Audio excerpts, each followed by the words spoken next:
You're listening to the Electronic Media Collective Podcast Network. Yeah, it's a mouthful. For more great shows like the one you're about to enjoy, visit electronicmediacollective.com. And now, our feature presentation.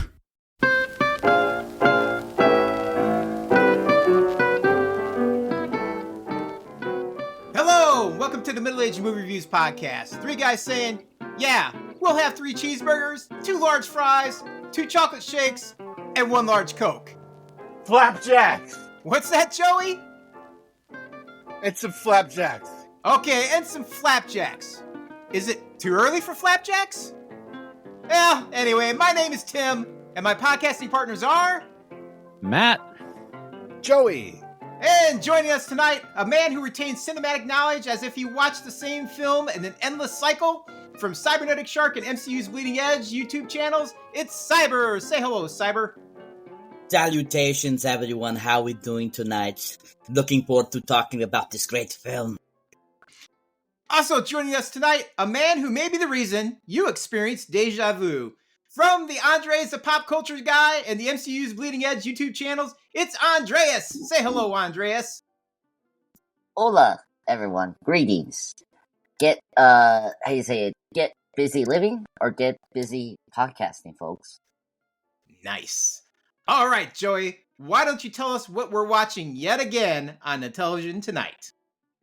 Tonight we are watching the 1993 movie Groundhog Day, number 897 from the book of 1001 Movies You Should Watch Before You Die, written by Danny Rubin and Harold Ramis, directed by Harold Ramis, and starring Bill Murray, Andie MacDowell, and Chris Elliot. All right, well, thanks, Joey. But before you step away from the mic, how about you tell us when was the first time you remember watching Groundhog's Day? Holy crap, I don't think I can remember. I think it was on VHS. I don't think I saw it on TV first.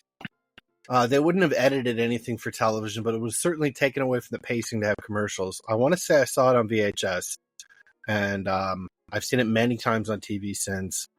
I want to say I've bought it on DVD. I've had rips of it on Blu-ray. I've bought the 4K, and holy shit, the 4K is gorgeous compared to the 2008 Blu-ray, because you know how do I know that? Because they packed in the same effing Blu-ray transfer from 15 years ago. It even has the same art on it. It says 15th anniversary edition on the pack-in Blu-ray. It's like, here's the Blu-ray from 2008, and then you get this exquisite 4K, which has the plainest menu ever. Like, you won't believe it until you see it. And I've seen this so many times, and it doesn't bother me. It's like I don't feel like I'm trapped in the movie when I see it. I want to watch it until the end. And it's I want to say I was, and you're different every time you watch the movie. Harold Ramis says that in the things that he recorded before he died.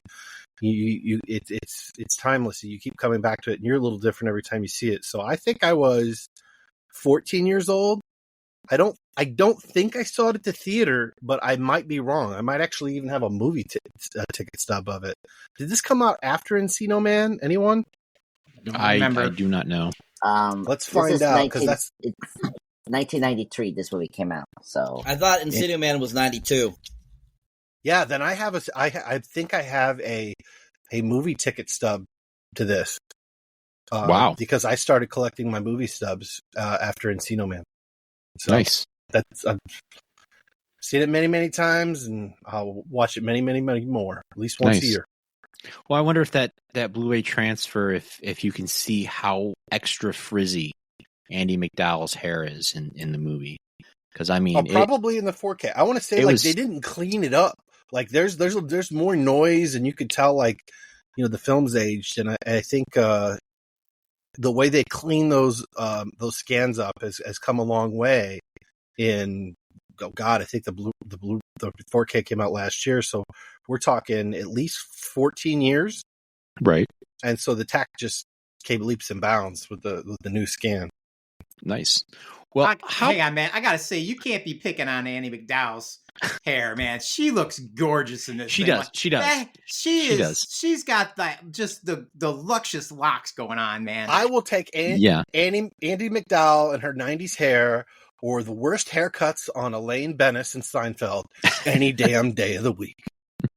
Yeah. I'm just teasing at the fact that it was a very, very teased hair, and you can kind of see. I watched on DVD when I rewatched this movie, so you can see a little cleanup with a little bit of the extra frizz and frills coming off of her head. So Don't I care don't how pick fun. Crazy fucking cold some of the days they were shooting too. Yeah, and I don't know how that affects long hair because I've never had any long hair, but that's something they talk about. There was like cold through your bones and up in your asshole cold on some of the days they were shooting. Gotcha. Well, we bring up long hair. I think I'll turn it over to the gentleman who has the longest hair out of all of us, and I'm going to ask Tim, when was the first time you saw Groundhog Day? First off, to answer Joey's question, it makes your hair dry. Winter equals dry hair, just so you know. So yeah, not good. So frizziness. So you can't have too much moisture and not. There was a giant fucking cat's ass came by this camera. I'm gonna start that over. Yeah. So what you're saying? So what you're saying, Tim, is that you can't be too dry for your hair, but as we know, you can't be too humid either, right? Yeah, it's gotta be just right. My hair is already kind of dry, anyway. It's very straw-like. So that's because you're fucking old. Because no, it's been that way my whole life. So thank you, Joey. Appreciate that. But God hates you. But yeah, like humidity, I've never had that problem. I know my wife, her hair goes all kinds of crazy. But no, like dry, mine just gets drier. Like it almost gets brittle. It's horrible. But anyway, this isn't hair talk. Let me get on with it. The first time I seen Groundhog Day, I mean, it's 1993 here. This is a full-on date movie for sure. I went to the theaters. I'm sure on a date to see this. I mean, Bill Murray, how can you go wrong, right? It's going to be a classic. It's going to be funny. It's going to be a good time. So definitely the first time I seen it was at a theater. Nice. Well, Cyber, how about you? When was the first time you saw Groundhog's Day? The first time I saw it, it was on VHS. We had purchased it from Columbia House Movie Club. Nice. It was one of those times when you could get like 12 of them for like $1 or something like that. It was something like that crazy back in the day. And I remember getting it because I believe my parents had watched it before and really enjoyed it, so they decided to grab it. And so that's how I first watched it. I didn't see it on TV. With commercials or anything like just like Joey was saying how he hadn't seen it like that. And I remember seeing it uncut the first time and just falling in love with this film because I thought the whole concept was just such a fun concept. And plus I was a huge Bill Murray fan. So I was like really psyched about that. And then of course, yeah, we're talking about, Andie MacDowell being in, I had seen her in Green Card the previous year and really enjoyed her in that. I remember just having a huge crush on her and everything and thinking she was just the hottest thing. And I remember thinking, oh, Andie MacDowell again. I'm like, nice. And so seeing her in it, I was just like, holy crap, that's awesome. She's playing another love interest. And talking about her hair a little bit, everyone's been talking about, I don't know if you remember, but in Multiplicity, her hair was exactly the same way. She just has that naturally buoyancy hair. Like, I don't know if that's just how they feathered her hair wherever movie she was in. But, yeah, she definitely always has, like, that very frizzy, like, big, thick hair. So, I think on the 4K transfer, as Joey had mentioned, I had noticed that you could really tell that it was very frizzy in certain scenes versus other scenes. So, you could see the coffee stain or maybe it's tobacco from smoking stain on her teeth. Yep. Not to say she's not pretty, but you could see stain on her teeth. We're talking very high res. Yeah, very, very great, very good transfer of the film. I think it looks pristine as hell because I think, watching it from like VHS to watching it on 4K, you're just kind of like, holy crap, it's like I'm watching it in live action form. Like I was actually there filming it. So yeah, I mean, I think it's really impressive, the 4K transfer, but Yeah, my first time was watching it on VHS, and I absolutely just loved it, and just fell in love with all the different characters. We had we had a great kind of ensemble cast in this film. I mean, so many great people. I mean, Michael Shannon was in it before he was really big and popular. That was going to be my trivia question. Like, did anybody notice Michael Shannon? WrestleMania tickets! Most white trash gift for a wedding. Pretty much. And then Chris Elliott. I absolutely love Chris Elliott in this film. I think he's absolutely hilarious, especially during the great auctioning scene. That freaking hilarious.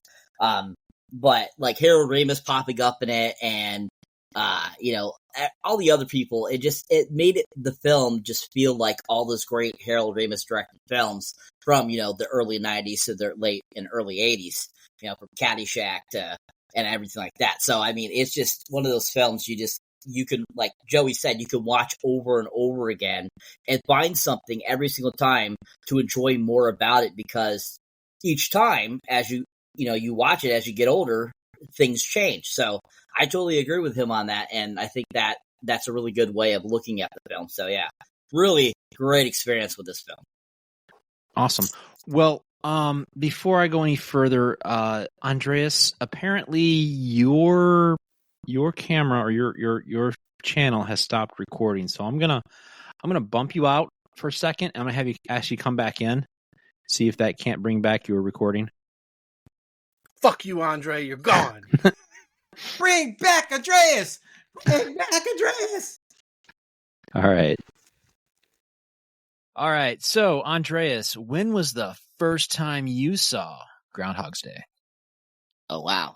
Well, it was actually with my mom. My mom was in college a couple years ago. Well, it was like 15 years ago.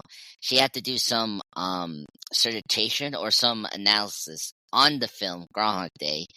And I kind of like was with her watching the film. And at that point, I started to love the film and became a traditional Diaz household watch for me. I just loved the film. I mean, I knew who Bill Murray was. I mean, I was a Ghostbuster fan at that point when I was a kid.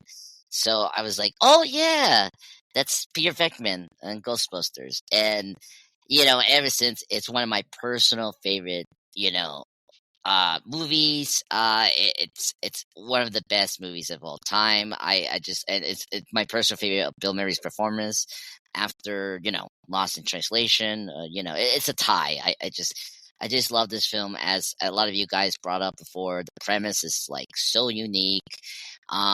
It's the Christmas Carol meets A Wonderful Life, but in a sci-fi comedy. It's like, wow.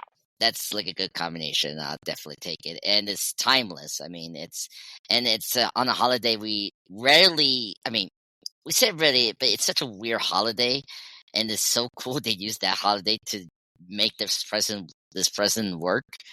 And I was so happy to be watching this today. It just brought back so many memories I love, and just this film. Oh my god, the movie is so quotable. Like, I actually, funny, to wrap up this, it was so funny. In my high school, I used one of the quotes here to do like an improv, and it was the part where like Phil just completely like was fed up of the time loop, and he starts to badmouth in the camera, and he's like, pitiful. Bunch of people out here worshiping a rat, and I used that as a monologue in my theater class, and it just shows how much I love this film. So I'm very excited to talk about this. Nice, awesome. Well, I too am with Joey. So this movie came out in my freshman year of high school, and a few of my friends on lunch was talking about this movie, so I immediately had to go out and see it. So like that weekend, I had conned my mom and dad into taking us to go see the movie, and my mom, it wasn't that hard of a sell for my mom because she was a big Bill Murray fan. So, but yeah, I remember sitting in the theater watching this, and I thought it was really great. There's just something about that feeling of seeing it on the silver screen. It kind of takes me back every time I watch this movie, and now I've watched it on DVD and VHS, and I'm pretty sure I've seen it in all kinds of formats on TV. So yeah, this is definitely a keeper for me. I really enjoy watching this movie. So, but yeah, that's pretty much for our first question. And considering that we've talked a little bit more about the movie than I was expecting, I've already got some points to hand out to you guys. So before we even get to the synopsis, we're already going to kick out some points. So, Cyber, you had mentioned that actor Michael Shannon, and you like totally cut me off on this first question. So guess what? You get a point for Michael Shannon. And Joey, because of your awestruckness over the Michael Shannon comments, you get a point as well. So WrestleMania tickets! Congratulations, gentlemen.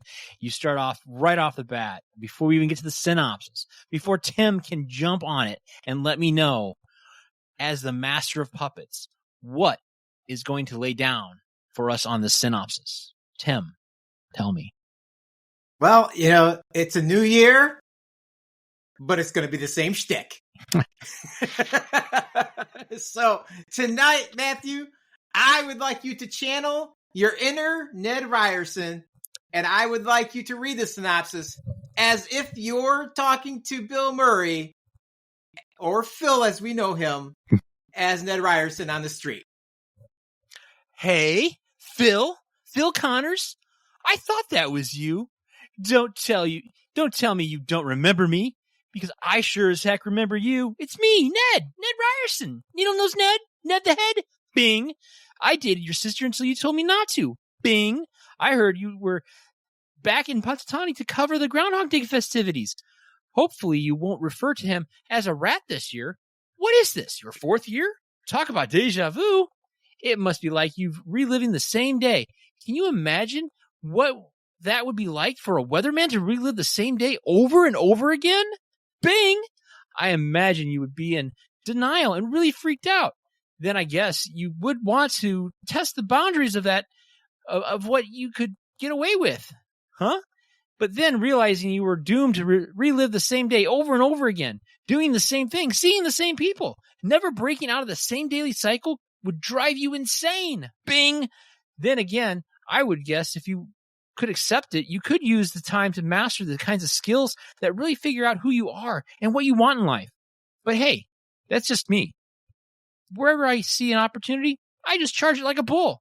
By the way, do you have insurance? Hey, where are you going? Whoa, hey, watch out for that first step. It's a doozy.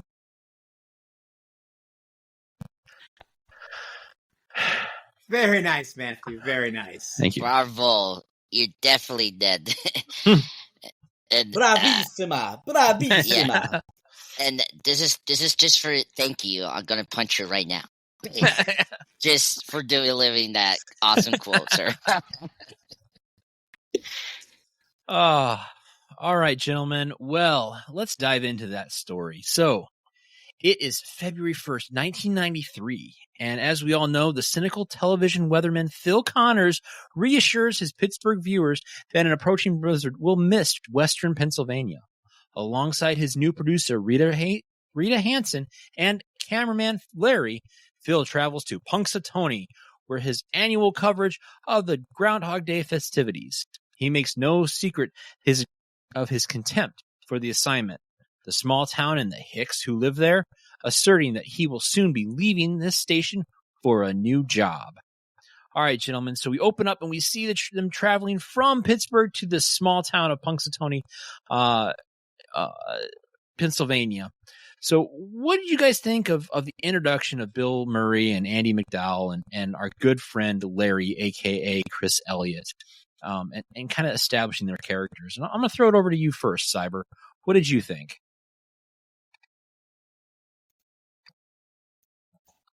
So, it's a really great introduction to the film, getting to know these characters. We get right off the bat, that, Phil himself is a very egotistical weatherman that thinks he's better than everybody.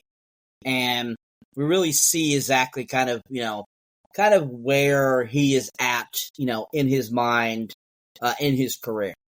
And we get kind of an idea that, he thinks he's better and he wants to go on to do other meteorologist stuff in other, places and stuff that are higher ranking than Pittsburgh.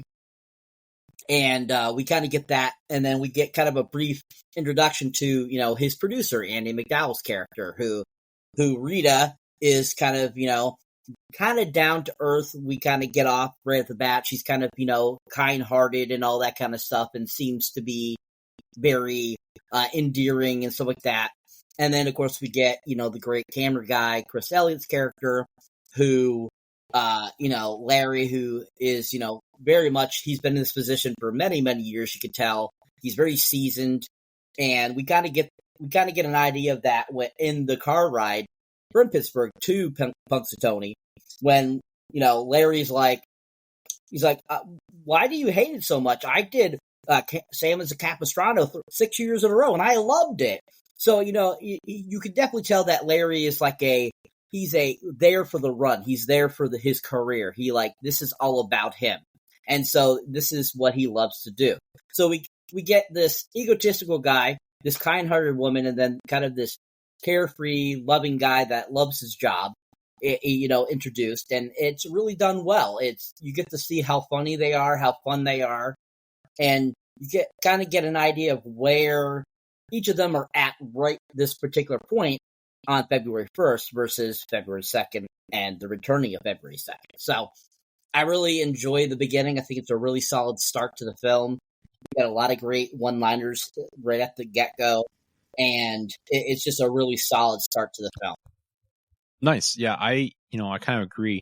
One thing I noticed about Bill Murray's character is it kind of seems like he's channeling his same character from the movie Scrooged when it opens up. He kind of has that same, jerkiness to his character as opposed to what he becomes later on in the film. Not quite a fun-loving Peter Venkman, but more closer to like the Scrooged character. And speaking of Scrooge, I'm going to turn it over then to Tim. Tim, what did you think of the opening sequence with Bill Murray and Andie MacDowell and our good friend Chris Elliott? Oh, man. I'm not going to lie. That cuts a little deep, man. That hurts calling me Scrooge. What's up with that? See if I invite you again for Christmas. Well, okay. All right. Well, I wasn't calling you Scrooge, but you were the one with the Scrooged movie. So. Okay. I see. Nice backpedal, sir. Anyway, I like this beginning because my understanding, the original beginning to this film was we were supposed to just be introduced right straight into Bill Murray being in the cycle of his time loop, and we were going to have to figure it out. And I think it was brilliant for them to decide to back it up a little bit before the actual time loop starts. They actually filmed the studio part at the end. They had to come back and do reshoots for the introduction of Phil and Rita and Larry, and I think it was a brilliant move, and I think it does something. And watching this, having Chris Elliott in it, because I remember Chris Elliott from back in the David Letterman days. That's where I start with Chris. Loved Chris on that. Loved Letterman back in the day. It was Late Night with David Letterman on NBC. The whole Phil character reminds me a little bit of David Letterman because he starts off as a weatherman in Indiana in real life. Like that's where David Letterman started. And so he kind of brokered a career from there into comedy, writing, and then his own late night show. And I feel like that's what Phil sees for himself. He's better than this. He's not just a weatherman. And you can tell by just the goofy stuff he's doing when he's talking about the weather and blowing on the screen and, talking about things. So, he's in his mind, he's bigger than he is, and he's going to go places. He just has to get out of this little, podunk little studio. And then you got, we get introduced to Rita, who's a bright-eyed, bushy-tailed, producer. And she seems pretty new on the scene. Like this is all new to her, very exciting. She's very upbeat and stuff. And she's an interesting counter to Phil, who's seasoned and grizzled and just like, I'm better than this. And, like you're just this kid and you have no idea how this really works. And then we've got, Chris Elliott's character, Larry the cameraman, he's the solid rock of it. He's that guy. He's been around. He's seen a lot of things. He likes his job. He enjoys what he's doing. He tries to make it seem bigger than it is, often to anybody that will listen. But overall, he kind of digs what he's doing. He's on the Rita train, and Phil is definitely not. He's like, you guys are just here because I have to have you here. Your minions, just stay out of the way. Let the talent do their thing here. And, we'll get through this horrible assignment that I have, having to go to Punxsutawney yet again for, the fourth year. So It really introduces those characters very effectively. You don't have to have a lot of build up on any of them. You know who each of them are as soon as they hit the van. The little conversations they have kind of reinforces that before we get to Puxatani and we begin, basically going through our time loop. So I really do like how they kind of inserted this and changed the original script. I thought it really started off quite nicely. Awesome. Well, you mentioned the on-air talent, so I'm going to have to go over to our on-air talent and ask Andreas, what did you think of the introduction to Groundhog Day? Oh, spectacular. I think it's not much to add. I think that both these wonderful and beautiful men in this podcast done such a beautiful job of explaining what makes this opening. Complimenting everybody doesn't get you extra points. What? I'm not getting the points. I'm not getting the points. I'm just accompanying my whole series. I don't like being referred to as beautiful. Okay, Shark. You want me to call you a ugly handsome, half man? Maybe gorgeous, but not beautiful. Not beautiful. Wait. You fine with gorgeous, but not beautiful. That is weird. Okay, whatever. I'm not gonna judge you. No. The opening is, so efficient, so concise, just giving us information about our characters we're gonna be with for the whole hour or so. And Bill Murray, he's such an amazing actor who really knows how to be a douchey, was an egocentric person, and he just delivers that. I don't think no one has come close to being that kind of person. Maybe there was a lot of casting who was going to be filled. I think Chevy Chase could be the closest to deliver that personality, but I think Bill just does it so well, and you can see how he's fed up with this, his job. He wants to go for more ambition, career, at his point, compared to, what he has right now, and just the way he treats people, particularly with Rhea at, the beginning, I just love, it's funny how he as I hear about, the people of Punxsutawney and the whole Groundhog thing, and then I just like how he opens the mirror and it's like, hey, can you react that, and it's just so funny. And yeah, just him interacting with people, how he views people, it's above him. And yeah, it's just works so well. And just the dialogue here is just so spot on, and just you get to know the character so well before, the whole time loop, as Tim said before.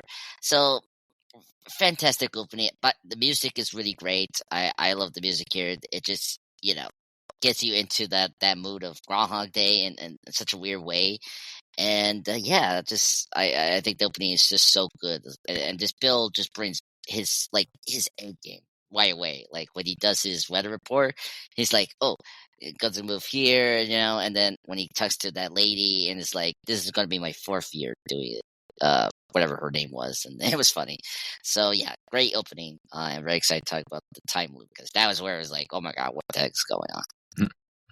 Well, Andreas, you did point out the way Bill delivers the news report, and I thought this is kind of neat, where you see, as Tim had mentioned, Rita Hansen and her naivety towards being a producer, and it's kind of neat to see how she interacts with the green screen or the blue screen. And I just thought that was very much definitely establishing that maybe this is her first time as a producer.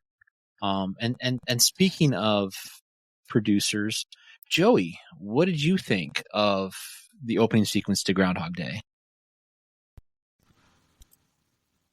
I love the opening. We've got these beautiful clouds. It's a foreshadowing, because he's a weatherman, and his day and how he gets trapped in Punxsutawney has to do with the weather. And so we're seeing, these gorgeous clouds played up in speed, or maybe it was time lapse. I'm not sure how they did it. And then we see him doing what he does best, being, the funny weatherman. And then we see Andie MacDowell's character, Rita. She's acting like she's never been on like in the newsroom before. She's playing in the blue screen. It's not even a green screen; it's a blue screen, and she's playing on it like a kid would. Mm-hmm. And so I guess it made me feel like it was like she was really new, but I think they were just trying to establish that she has kind of a childlike innocence. And that's part of the reason why she's such a good person and she's nice to people, which is the opposite of Bill Murray. He's still a funny guy at the end of this movie. He likes being funny, but he goes from being very self-centered to there's a journey of becoming selfless. And he goes from being mean-spirited to being positive and still being funny. So everything negative he basically does a 180. And when we meet him, he's a fuckface. Yeah, he's not a talentless fuckface. He has value. He does his job well, but he doesn't like, having to go and mix with the normies and cover something that he's covered before. He'd rather stay in the studio. You send somebody else to, fuck around with the Groundhog.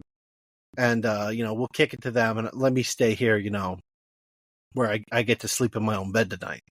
And the whole remote shoot it's just beneath him. And Andie MacDowell kind of already knows this because the first thing he does is he throws a bitch fit because they stop in front of the Pennsylvania hotel when in fact she lets him know you're not staying here. You don't have to complain about the hotel. I got you a nice bed and breakfast. And he's happy about that. I don't know how happy he is by the time he's woke up there. He froze his balls off in the shower 10,000 times. Which makes you think after the first 2 times, I think he just went stinky. So it's a great introduction, and they probably shriveled up and became like little marbles. Yes, raisins, little frozen raisins. But the movie's a journey. It's a spiritual journey, and we are here at the beginning of it where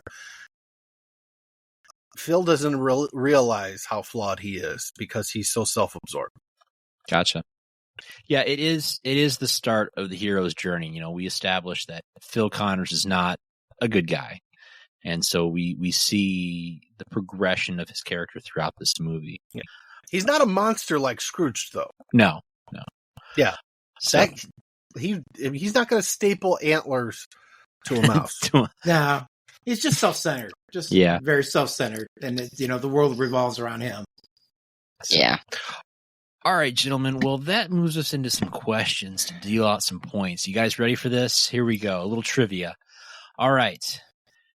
First person to raise their hand raise your hand. That way I can at least, get some kind of semblance of structure here. What is the real life connection to the mayor and Phil Collins? I'm sorry, Phil Connors. Cyber. It's his brother.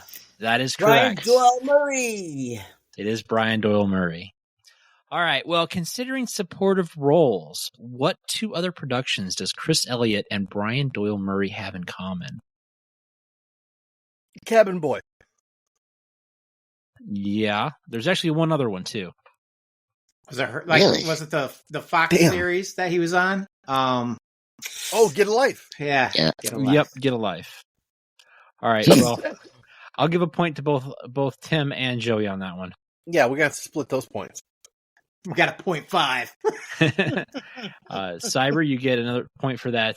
The answer to the brothers. All right. Name the actor that Harold Ramis originally wanted to portray Phil Connors. Oh, it was Tom Hanks. Oh, sorry, Cyber. I say Cyber had his hand up first. His hand up Cyber, the other actor. And then also he was looking at Chevy Chase as well. And the other one, I just saw it. I'll give you a clue. I'm Batman. Michael Keaton.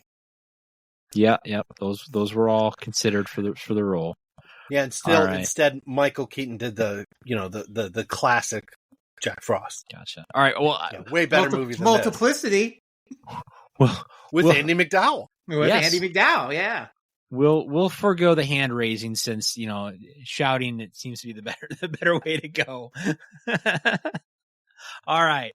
Name the famous 1990s female vocalist who was considered for the role of Rita. Was it Madonna? Nope. Nope. Andreas, your mic is muted. Debbie Gibson. No, not Debbie Gibson. Cher. No, not Cher. Oh, That would be hilarious if it was Cher. yeah. Oh, Tori man. Amos. Yes, Tori Amos. And who Wikipedia'd that? Cyber. He knows. He did look at him. You can see it on his face and in the reflection I on his looked at glasses. it before. I looked at it earlier. I don't care. All right. Okay, so that ends the first round of trivia. So Andreas has no points, man. I'm sorry. Tim, you've got 1.5. I did yell at Tom Hanks. Yes. I think I should get at least another half point for that. All right, fine. All right. You'll hit me with legality for 2 points there. Fine. All right. Tim's got 2 points. Cyber, you're at 4 points, and Joey, you are also at 2 points.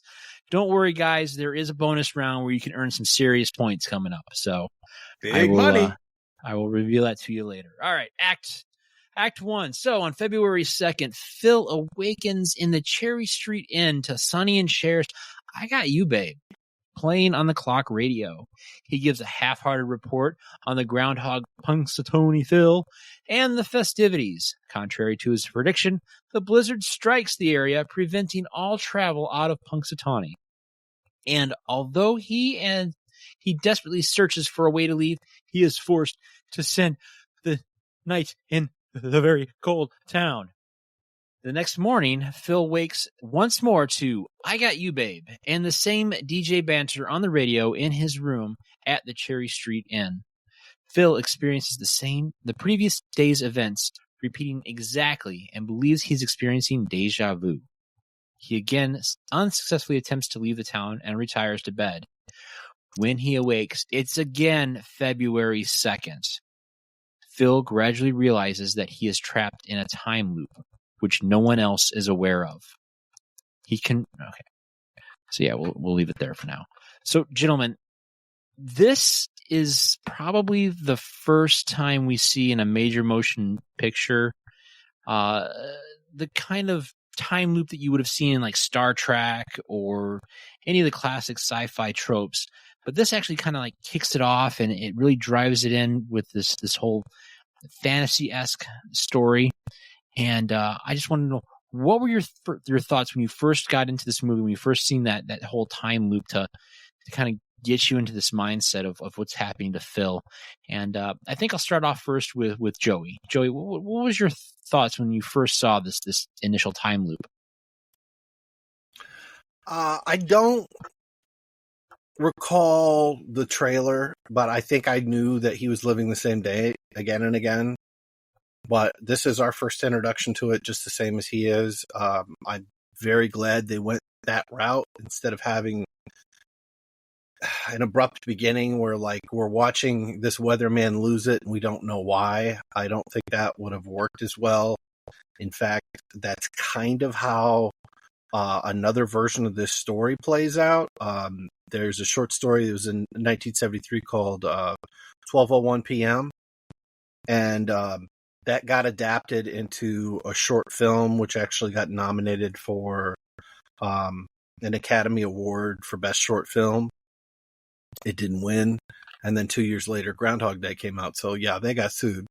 That version picks up where he's already done the loop a bit, and he's starting to react and talk about it and talk to a person about the fact that he's stuck in a loop for the first time, and he's only gone around maybe 10 times. In that version, he's stuck in 1 hour. It's basically 59 minutes, and he's back to 12:01 p.m. again. He's really hungry for lunch. So, and I shared a link with Tim and Matt, and hopefully they'll share it with you guys, because that's a much darker version of this fucking story. And to start it and get to know Phil before this, and to see his descent into madness, makes this less of a disturbing movie and much more of a lighter, more fun film. And I'm glad they did it that way. I'm glad we get to experience the loop, the first couple of loops, exactly the same way as Bill Murray is, in chronological order. Gotcha. Well, Joey, you kind of headed me off on the pass there, and you've already mentioned 12:01. So congratulations, Joey. You get a point for that. All right. So speaking of heading people off at the pass, since he likes to jump the gun and cut off the whole hand waving thing, Tim, what did you think of the initial time loop? Well, let me tell you what I think.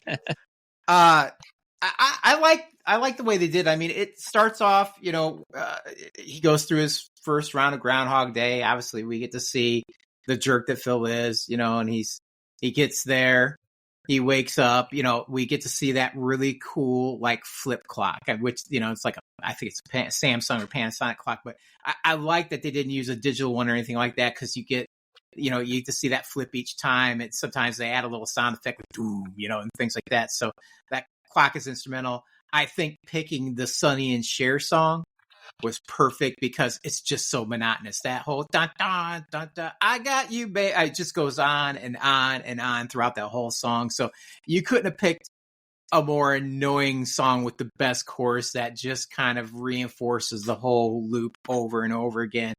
One of the things that I think was kind of a sad thing that didn't come to fruition was that they originally wanted a couple of hometown boys for Matt and I and Joey here. Back in the early 90s, there was a radio duo in Chicago named Steve and Gary. So Steve Doyle and Gary Meyer. Then they were supposed to originally be the radio announcers for this, which I thought they probably would have done a great job. Not that the guys who did it were bad, but I thought it'd be great. But I guess Steve was all about it. Gary was like, nope, I don't understand it. Don't want nothing to do with this. So kind of a missed opportunity there, but that's kind of a local regional thing. Most people don't even remember those guys anymore. So maybe it's more of just an old Tim thing. I don't know, but I thought it was a missed opportunity. But outside of that, I thought it was interesting. We get to go, like I said, we get to see Phil finally go do his first round of, introducing, Puscatani Phil and doing the Groundhog Day and everything. And you just see the disdain he has for doing this. And then he jumps in that van, when he's leaving that morning to go do it. He's, kind of talking to the little lady who runs the B&B, and she's like, "Are you checking out today?" He's like, "Chance of that, 100%." Doing the whole weatherman shtick with her, and I like how she asks about the weather, and he starts talking about it, real dramatically, and she's kind of glazing over, and he's like, "Did you want to talk about the weather, or were you just being nice, making conversation?" She's like, "Making conversation." She's like, "I thought so," and out the door he goes or whatever. And then, once they're done, they jump in the van, they're heading back, and they get stuck. They realize that here comes a snowstorm. He gets out to argue with the police officer. He's like, "Hey, why can't we go?" And he's like, "Dude, there's a snowstorm coming." He's like, "You need to get in the van, head back to Puscatani, or you need to, you can go forward and die a hideous cold death." And so they reluctantly go back, but not before they stop at the gas station. And he's calling, trying to figure out if he can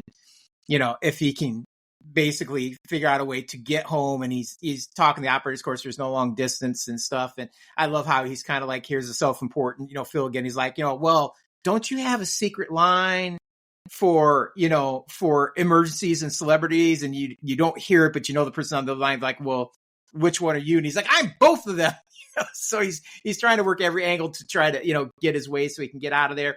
And I think one of the cool moments is, you see people coming in the gas station and somebody hits him in the head with the shovel, which I think is funny. And I read some stuff online where people are like, maybe that's what starts the whole timeline, because, like hitting him in the head basically does that and it starts the loop. But I I don't really buy into that, but I thought it was an interesting theory. And of course, they're stuck back. They have to go back to the inn. And then here we go. We see he goes to sleep. Alarm clock flips over the next morning, and we start the whole process over again. And now we know we're officially in the loop. And he becomes a little unhinged. So I think that's pretty much where we're stopping. But I enjoy the simplicity of how they introduce the time loop with the clock, the music, and then him laying still in the bed, waking up. So it's a fun and interesting way to do it, and it totally sells it in a very easy, understandable manner. You're not very confused. Like sometimes when people try to do time loopy things, it gets really convoluted and weird. And I think they did a great job of just making it super simple and fun. Fun fact: it's a Panasonic model RC-6025 radio alarm clock. In case you want to get your own on eBay. I imagine they probably smashed every one of them in this film. Well,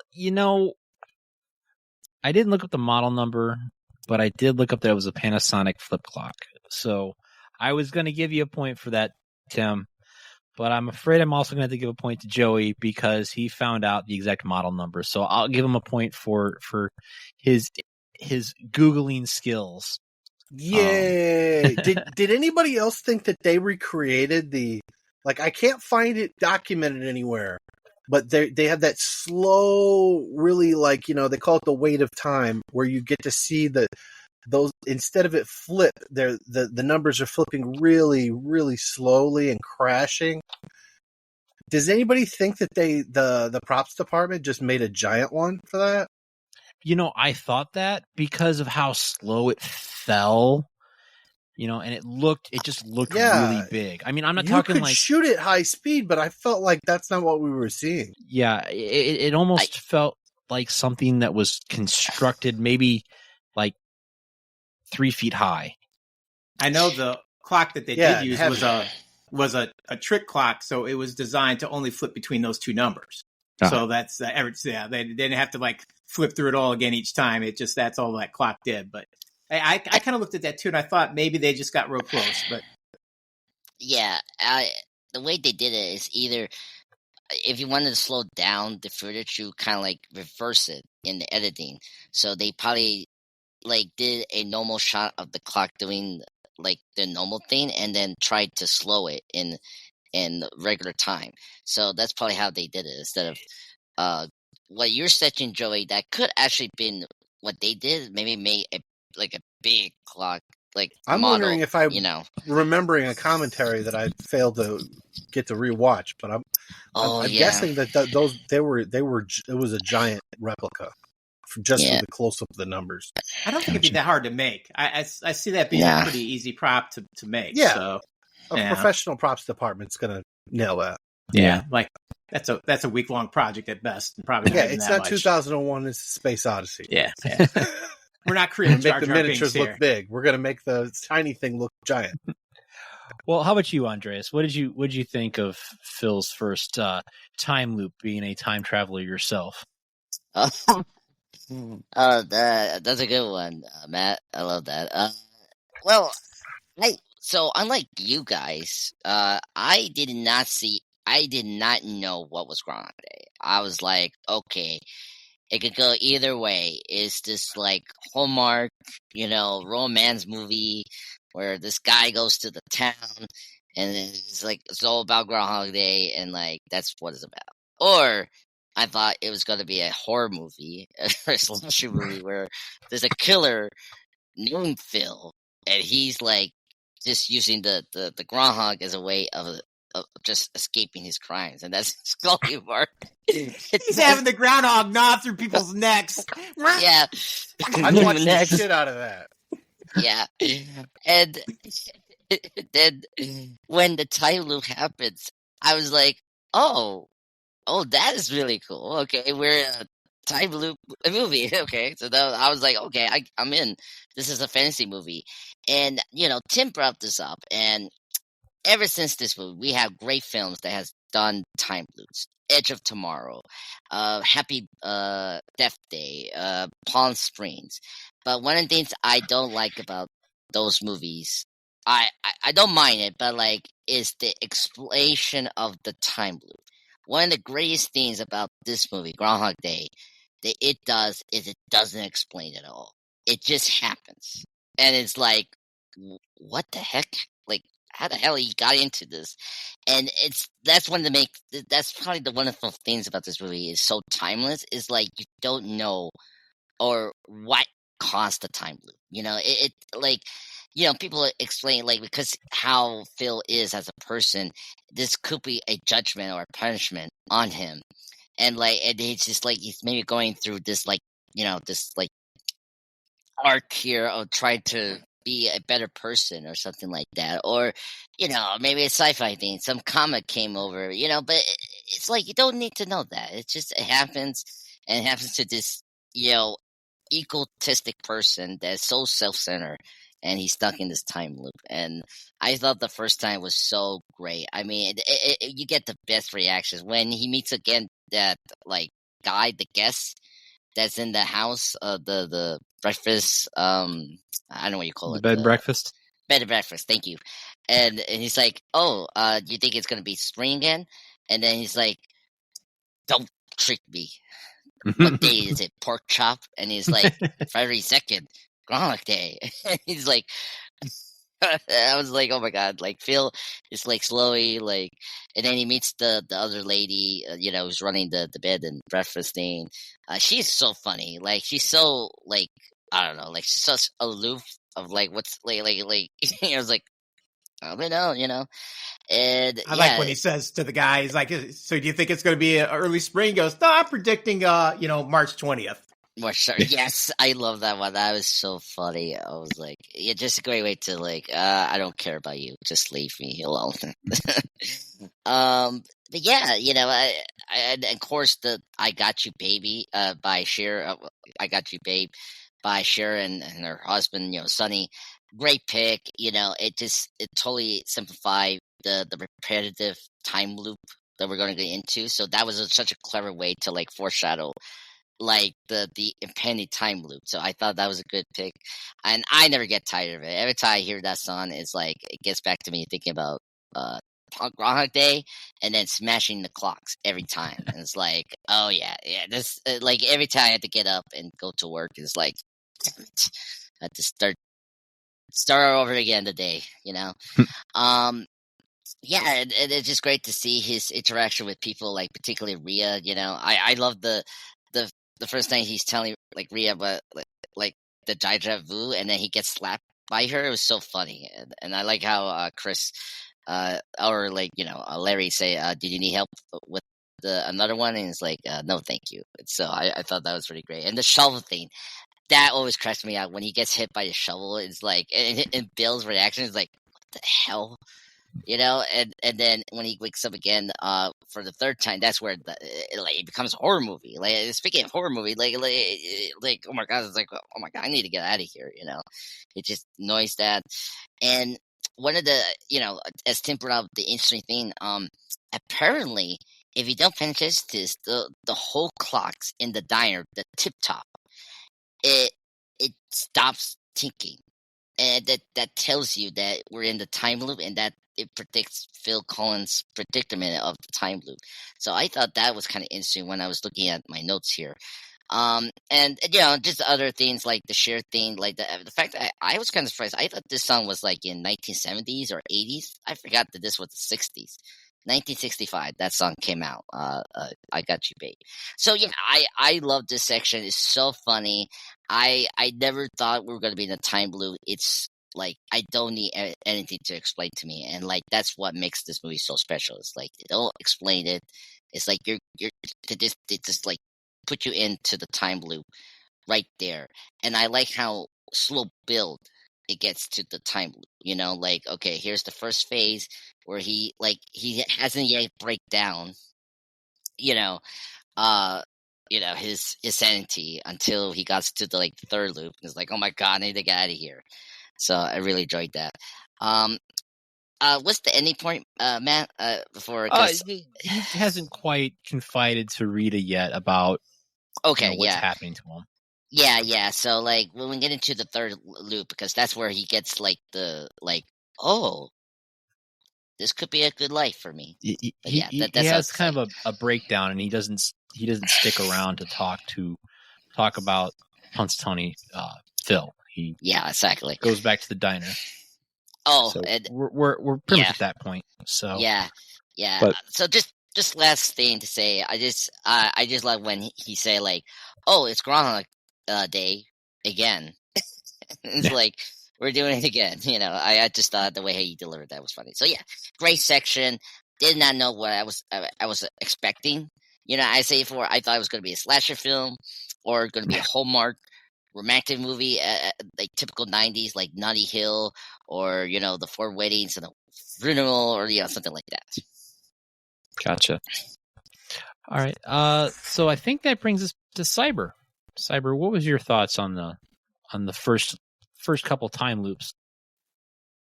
So this is when the film really starts to get going, and we get our first time loops going on. And, we start to see kind of Phil unravel. And I love how Andreas referred to him as Phil Collins when it's Phil Connors, his name in the film. I'm sorry. And I didn't realize he's a drummer from Genesis or a solo artist. But anyways, he does play piano, Cyber. I'm just saying. He does play piano. That's true. Yeah, that's as we get later on the film. And he can walk. Yes, that is true. But yeah, you never know who might be looking on. Exactly, yeah. But we really start to get into this film here, and it's so much fun because we get to see him going am I having deja vu here? Didn't I already do this? With the guy in the hallway, him, grabbing him and pushing up against the thing, saying, "Are you messing with me?" And he's like, "No, it's Groundhog Day." And then him and Angela Patton, who is the bed and breakfast owner, who was a great character actress. I always loved her in anything I ever saw her, and she was always funny. She actually passed away a few years ago, but she was a great actress. And I love how she always played those dingbat type of characters where she's just kind of clueless, and it's absolutely hilarious, and she does a great job. And I love how, if you notice from the first deja vu to the second deja vu that we see, and occurring in the sequence, he goes from 100% to 80%. So I'm thinking about something wow, it went 20% down in between both of those occurrences, and I was kind of cracking them. Was there other variances there that we didn't get to see, or that they decided not to shoot? I'm very curious about that.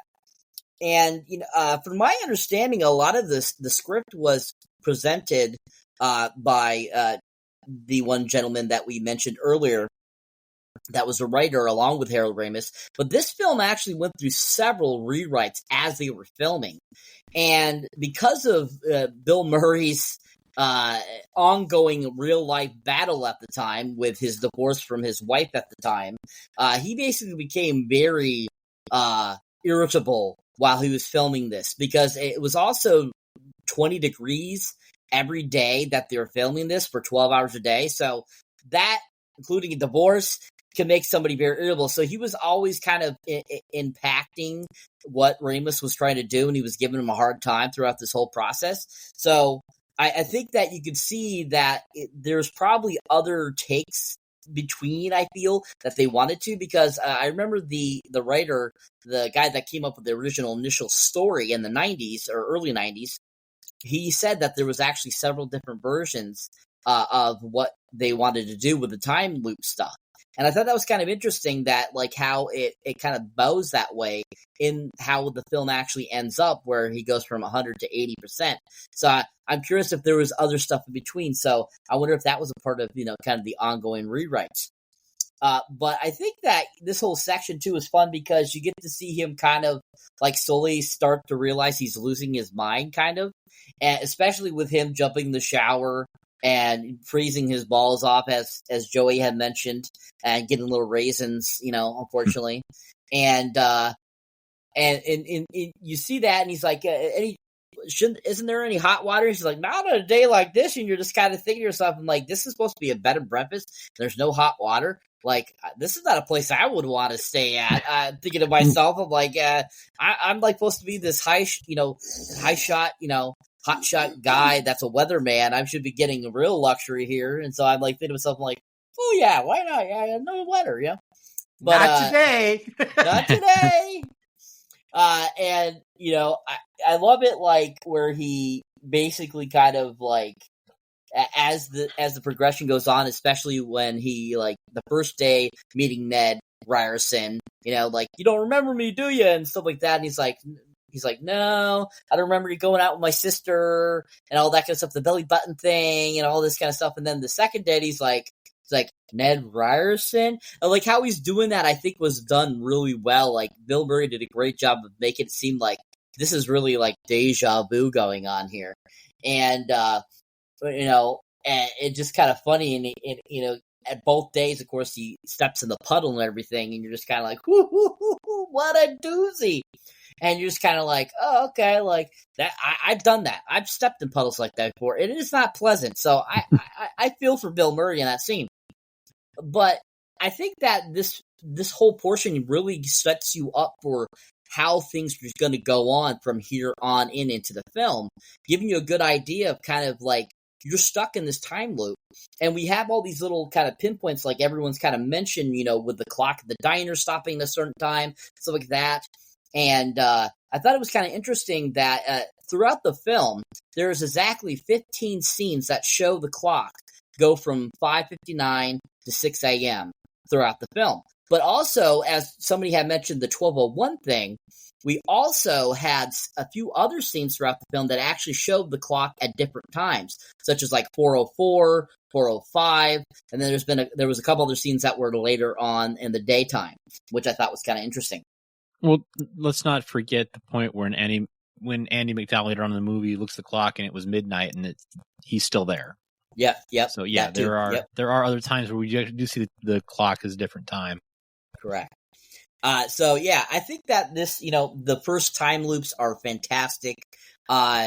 We getting up to the point where he's going to do his first confiding into, Rita, but at the same time, just like this really starts to get you into kind of the process of like, oh crap, he's dealing with something serious here.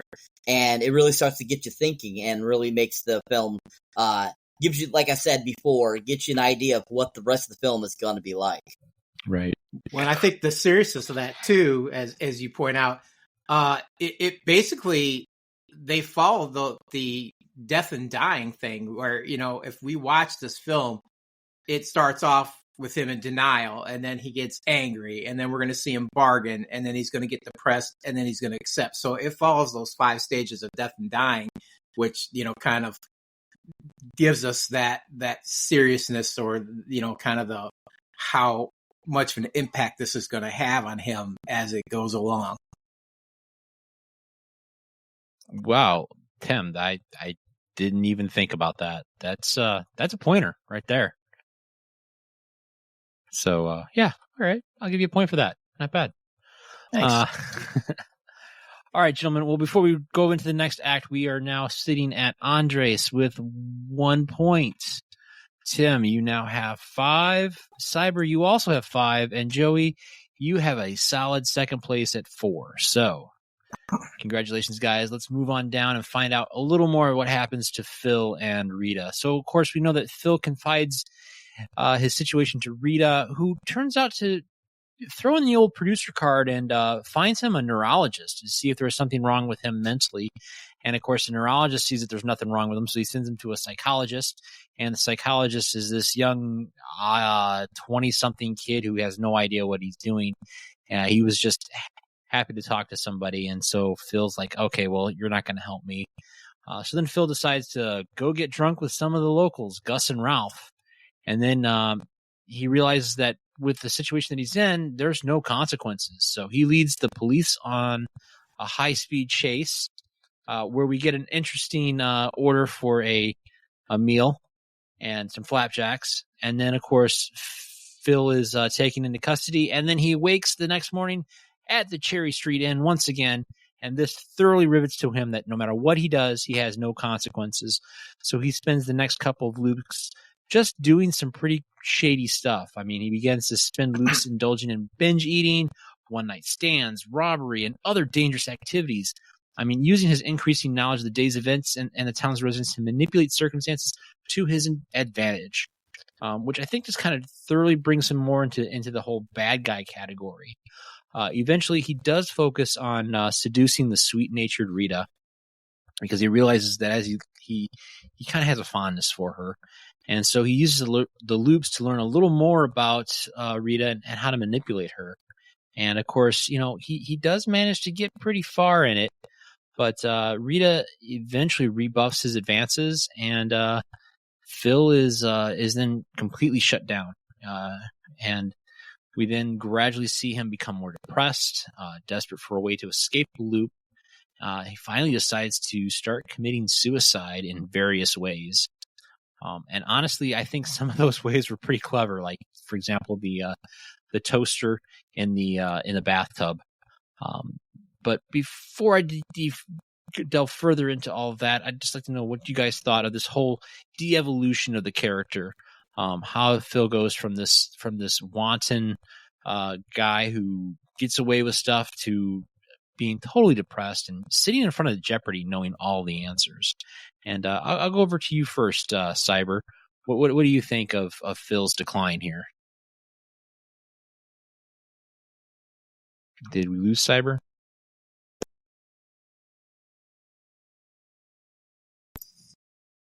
I'm back. All right, cool. All right.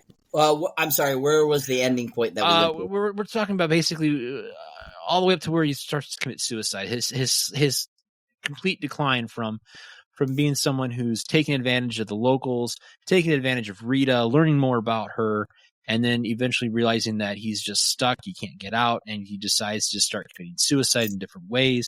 He kidnaps Punxsutawney Phil. He's dropping toasters in the bathtub. I mean, he is completely down and out, depressed. All right, so this is a good chunk of the film, which is really fun. I mean, this whole section is just like literally, like you said, he goes from taking advantage to basically trying to kill himself, and we get kind of these happy moments, and then we get these low moments, and all of it is very, I thought, very entertaining, very enjoyable, and really gives you a good kind of all around, kind of like as Tim was mentioning, the rounds of grief.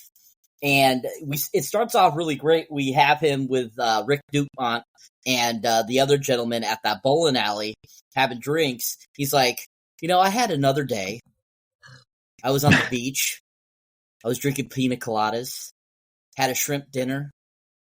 Then we made sweet love, like sea otters. Why can't I live that day over and over again? And basically, we have the start of him realizing that there's no consequences to what he's happened, and we have him driving the car, and they go crazy, and they get caught by the cops. And then the next morning, he wakes up and he's in his bed at the inn. He's like, "Ooh, I could use this to my advantage." And so that's when we see him start to try to get with Nancy.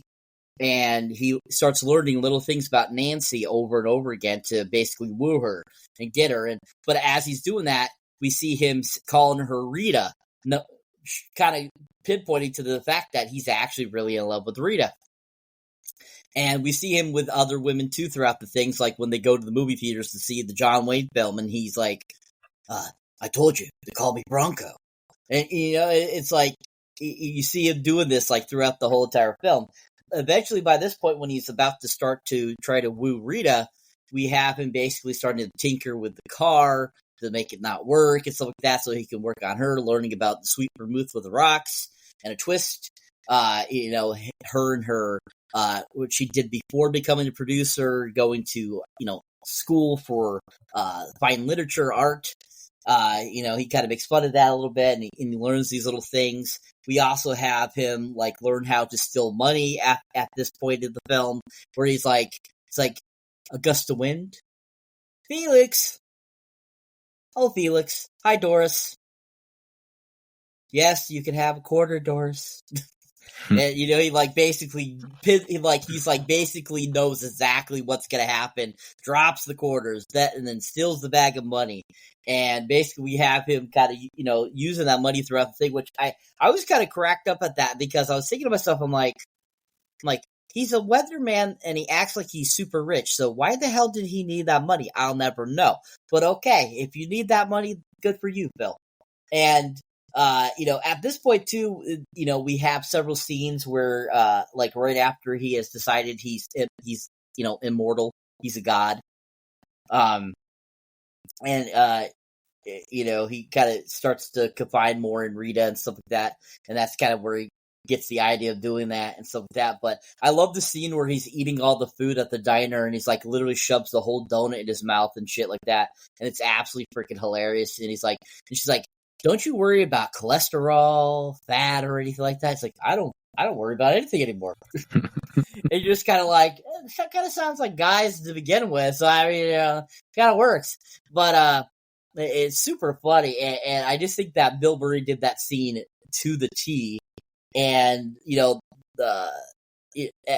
throughout the whole entire film, you're always kind of seeing people in the background, like Rick Dumont is in that scene, and we see him in other scenes when they're at the diner and stuff like that. And it's always funny to see these people are kind of in the background in several of the scenes, which make it fun. But him basically leaving him to where he's tried with Rita, it's not being successful. He's learning all these things about her and stuff like that, and basically takes him to ultimately trying to kill himself. And we see him try to kill himself several different ways, throwing a toaster in the bathtub with himself, jumping off the top of a steeple, getting hit by a bus. I mean, all these different things. And you're at the same time as you're kind of like feeling like this is kind of like a sad moment, at the same time, you can't help but laugh because he still does it comically as he's trying to kill himself. So you kind of like go, oh, this is supposed to be a sad moment, but at the same time, I'm kind of laughing because of how like he's portraying trying to kill himself. And it really does play out those terms of grief like Tim mentioned before, and I think it's played out really well.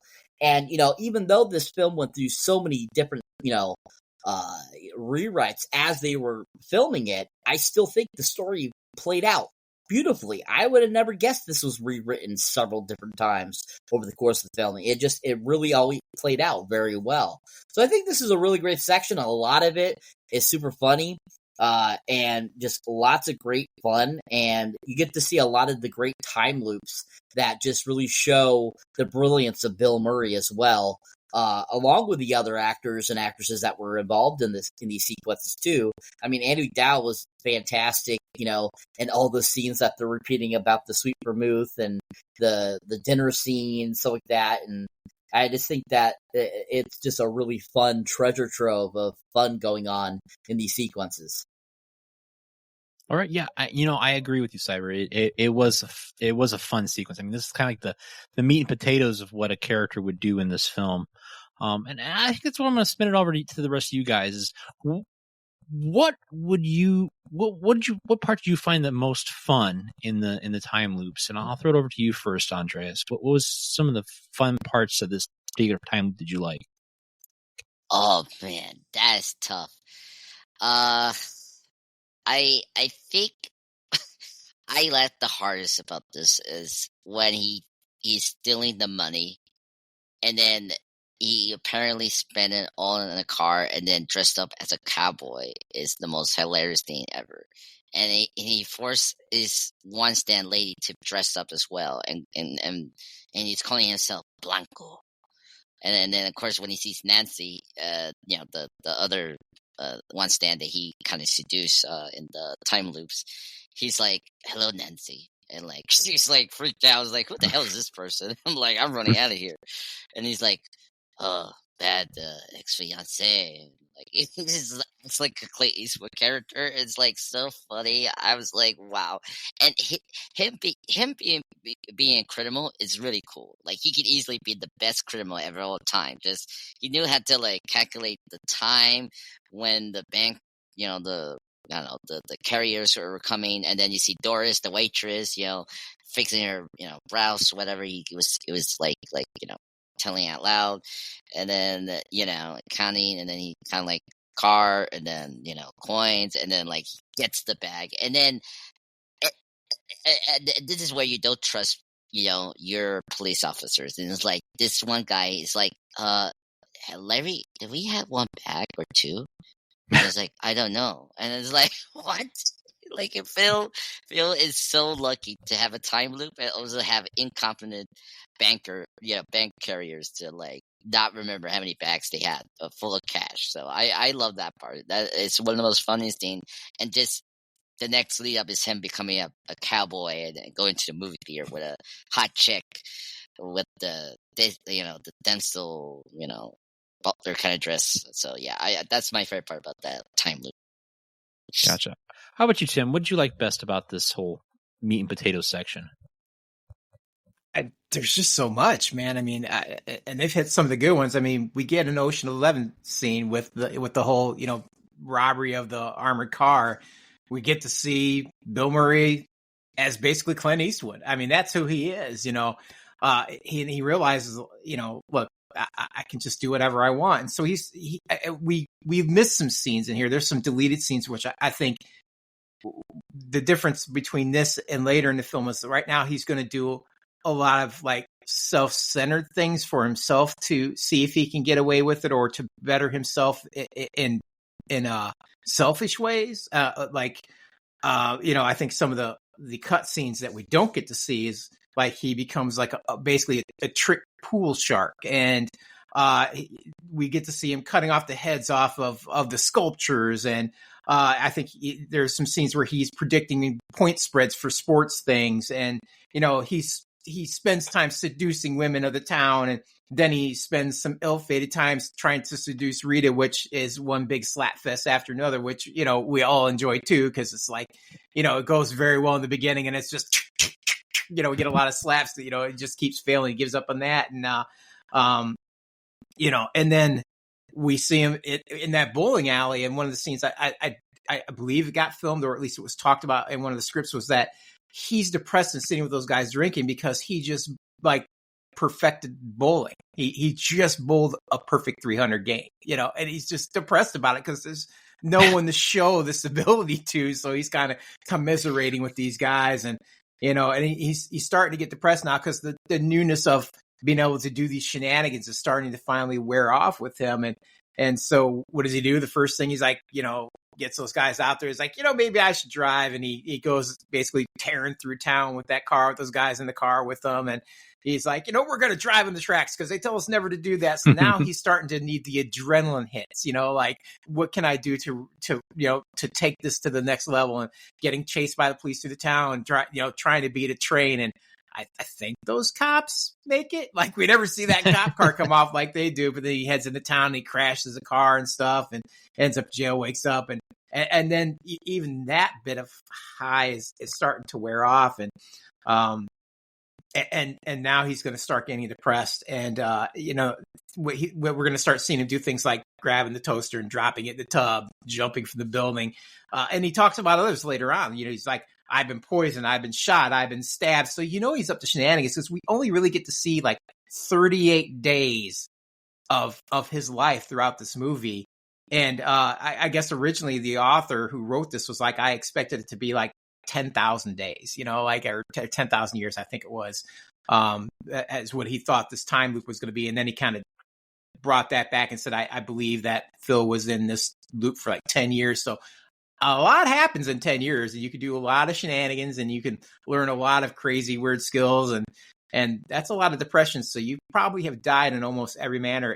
And what I appreciate the most about the film is even though they kind of do a little bit of that, getting into the depression and him kind of, committing suicide and doing things like that, they could have gotten so much darker with this. And I think there was talk about doing that, like, I'm sure they could have gone into him like torturing people or raping people or, committing heinous crimes and things like that. And they don't go there with it. They keep it kind of light for the most part. And I'm glad that they did, because I think that would have wrecked it if they would have just went too far in the dark side. The toaster was just enough where you're like, oh, that's a little dark, but still kind of funny with the way he portrays it. And maybe the jumping off the building, but that's where they ended it. And I think that was just the perfect amount to show the distress of the character and the depression without going overboard on that or showing it just like the total descent into madness before he finally kind of comes back out of it again into the acceptance phase. So, but there was just a lot of fun stuff in here to watch. A whole lot. And I wish they would have done so much more with it, but then again, it might have wrecked the movie. It might have made it too long or just done too much. But when you start to think about the shenanigans that this guy probably did for so long, and just the Ocean's 11 armored car bank robbery. He did all kinds of crazy stuff like that, bank robberies, just all kinds of silly stuff. So it's just fun to sit and think about. Yeah, especially when he's trying to manipulate Rita, and you realize how often or how many times he's done this. To get through the whole day, it's like everything else he's done, he had to have done several different times. So you definitely get the feeling. They don't explain it, but you definitely get the feeling that he's been in this loop for a very long time. How about you, Joey? Is there any particular sequence or time loop that you liked in this area? It's tough to say, because the whole movie's about repeating the same scenes again and again. And it's neat how they filmed it. So anything where they had a lot of extras, where it was outdoors in particular, they needed the same lighting. They shot every loop in a row. Going back to Ned Ryerson, eventually he turns the tables on Ned, holds Ned too long, and makes Ned feel uncomfortable and want to leave. The last line where he's really caressing him and holding him in tight was improvised, where he says, "I don't know what you're doing later, but call in sick, please." Yeah. That's probably my favorite. And he had to tell Bill Murray, it's like, okay, everything in this scene is changing or staying the same, but you're gonna change because it's now you're doing it again. And so he had to play it differently. I mean, Ned gets to react to him, but he's still the same Ned the same day. And it's Bill Murray who's changing each time they did a take. And doing those scenes had to feel a bit like Groundhog Day. Right. It's like, okay, we got to do so many takes of like this day, and then loop 2, and then loop 3, and then we're doing a loop that's like in the far, far-reaching future. And I'm sure that it created a special kind of continuity with, you shoot to edit, but at the same time, it's like you've only got these people; they're all gonna, hit their marks and stuff and do everything the same. There's no going back. We're shooting all the sequences with Ned right now. And then what was the only other part they did with him was at the dance later. I mean, so he was in a different outfit and he probably was, a different day or something like that. But other than that, that's probably that actor's whole day was just with Bill Murray doing the different times he met him on the sidewalk. Right. Okay, well, that brings us to our next section of quiz. So you guys ready to earn some points here? All right. So the exteriors of the Cherry Street Inn was shot in which small town in Illinois? Oh. It's the same name of another much more famous town for having a certain 1969 music festival. Woodstock. It's Woodstock, Illinois. Yeah. Yep. Woodstock, Illinois. And I've probably driven past it and thought about the music festival and didn't think about Gobbler's Knob. So it's north. It's like 50 miles northeast of or northwest or some shit of Chicago. So like if you start talking north of Chicago, you're talking about practically in another state. Yeah. But I think there's all kinds of tributes throughout that town for him, too. Like, there's a place where he keeps stepping into the puddle where they have a plaque that says Bill Murray stepped here. And there's another one that says Ned's Corner because that's where Ned kept getting accosted. So they've capitalized on that greatly. Oh, the diner. Actually, something I want to bring up. The diner, we see it, but that was actually full built for the movie. It wasn't really there in the town. And ever since the movie became, a huge pop culture phenomena, it's still there if you go to that town where they shot the film, the Tip Top Diner. So nice. That was something that I didn't know when I was doing my notes. It's a Mexican restaurant now. last Yeah. I think I read Yeah, that. I was like, yeah. You know what? How about this, guys? I'm gonna pay all your tickets. We should go road trip, go to the Tit Top, have some Mexican food. All right? How about that? All in. Yeah, I want to No. recreate all the diner scenes in Spanish. Oh my god, But that's Joey, so perfect. Joey gets to stuff his face full of donuts. Yeah. Well, I tell you Joey what, I'm Bag gonna of Andre, actually donuts. swallow. I'm not spitting between takes. I'm not a spitter. Spitters are quitters. And neither was Bill Murray. He actually ate that stuff. It made him sick as a dog. He did. Ugh. Yeah. well, I tell you what, Andreas, I'll give you a point for throwing in the diner there. So, Yes. Tim will get a point for answering the question, and Joey, I'll give you a point for giving a little hand there and an extra hint. All right, so Not thanks for the handy. yeah. All right. He did it before I did. Here's a deep cut for you guys. The actor who plays Gus has a small role in another holiday film playing a character named Walt. What is that holiday film? I don't think he plays Walt. He plays the Walt in the Burbs. I don't know what his name is in Die Hard. Yes, it is Die Hard, and yes, he does play Walt, a city worker. He's credited as Walt. You know what? I think it's a different character, maybe named Walt in Burbs. But that name gets thrown around in No, Burbs. it's art. No, the it's birds. art. It's art. No. Who's Walter? Is that the neighbor who disappears then?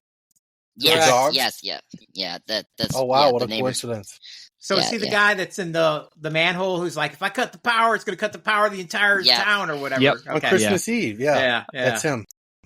He's Canadian. He passed away. 2015, diabetes. I think one of his last big roles that people saw him in was Scary Movie, and he was pretty great in that. Yep, as the father of Anna Faris. Yeah, it wasn't Scary Movie 2, Tim, with Mr. Chris Elliott. Yeah, Scary Movie 1, where he says, "Remember." here. Just we can just touch you a little bit like this. strong hand. I would have liked to have seen those two characters come together. He was the one where he's telling his daughter, he goes, "Remember." He says, "You cut the crack with baking soda, not baking powder." Well, speaking of inappropriate things, I've got an inappropriate question for you guys. Other than I Got You, Babe, what was Sonny Bono's biggest hit in the late 1990s? A tree. That is correct, sir. Damn it was it. a tree. I was going to say the same damn thing. That was a big hit. Andreas, he skied Nobody into a was tree and happy killed about himself. it. But good Lord. Oh, Yeah. okay. Yeah, he was. Was he? I think he was Mayor Sonny was- Bono at that point. he and was- going down the mountain and he hit a tree. Senator. Like He was oh, senator. Senator That's right, Bono. Senator. Yeah. That's right. Yeah, hit it like Wile E. Coyote and killed himself. Yep. Yeah, it was so awful that his ex-wife was mourning him. And she called him an asshole on Letterman. No, I'm sorry. She called Letterman an asshole because he tricked her into coming on when Sonny was there because she disliked him so much. All right, last question for this round of points. How many movies has Brian Doyle Murray appeared in with his brother Bill? 4. Nope. 8. Nope. Hold on. Is it higher or lower? Cyber's It is- just smiling because he knows. Look at him. It is. Oh my God. It is higher than 4, but lower than 8. 6? Nope. Cyber? I like did when not you- know. 10,000 bowls of colon blow to equal 1 bowl. I like when you ask these questions when Cyber's got his mouth full of food he can't answer. We all have a chance. 6. The answer is 5. Oh, I was so close. Yeah. What? All right, name the movies. I'm curious because I count. Yeah, come on. Oh, jeez. I'm sure on. some of them are cameos. Yeah, that was the thing Um, because he has a cameo in Ghostbusters too. It's Damn. got to be. Well, I don't remember what he played in. No, he played his father in Scrooge, All right, so you got and then his younger Caddyshack. brother played his younger brother in that one. I said Go you ahead. got Caddyshack. Okay, You've got the Razor's Edge, Scrooged, Ghostbusters 2, and Groundhog Day. I think you get a point, Andres, for stumping the stumper. what was he in Ghostbusters 2? He was the psychiatrist. When all the Ghostbusters were admitted to the psych ward, he's the doctor that's talking to them. And then Bill say, "I don't know these people." It's such a funny scene in Ghostbusters. That is a good one. Yeah. Oh, you're back at Pediad. But no. Yeah. I didn't know about Razor Edge. That one, I was like, oh. Trying to do a dramatic role. And Yeah, I don't think we know about it because I don't think it was necessarily very good. Yeah, it was Bill Murray trying to be dramatic before Lost in Translation. Yeah. So.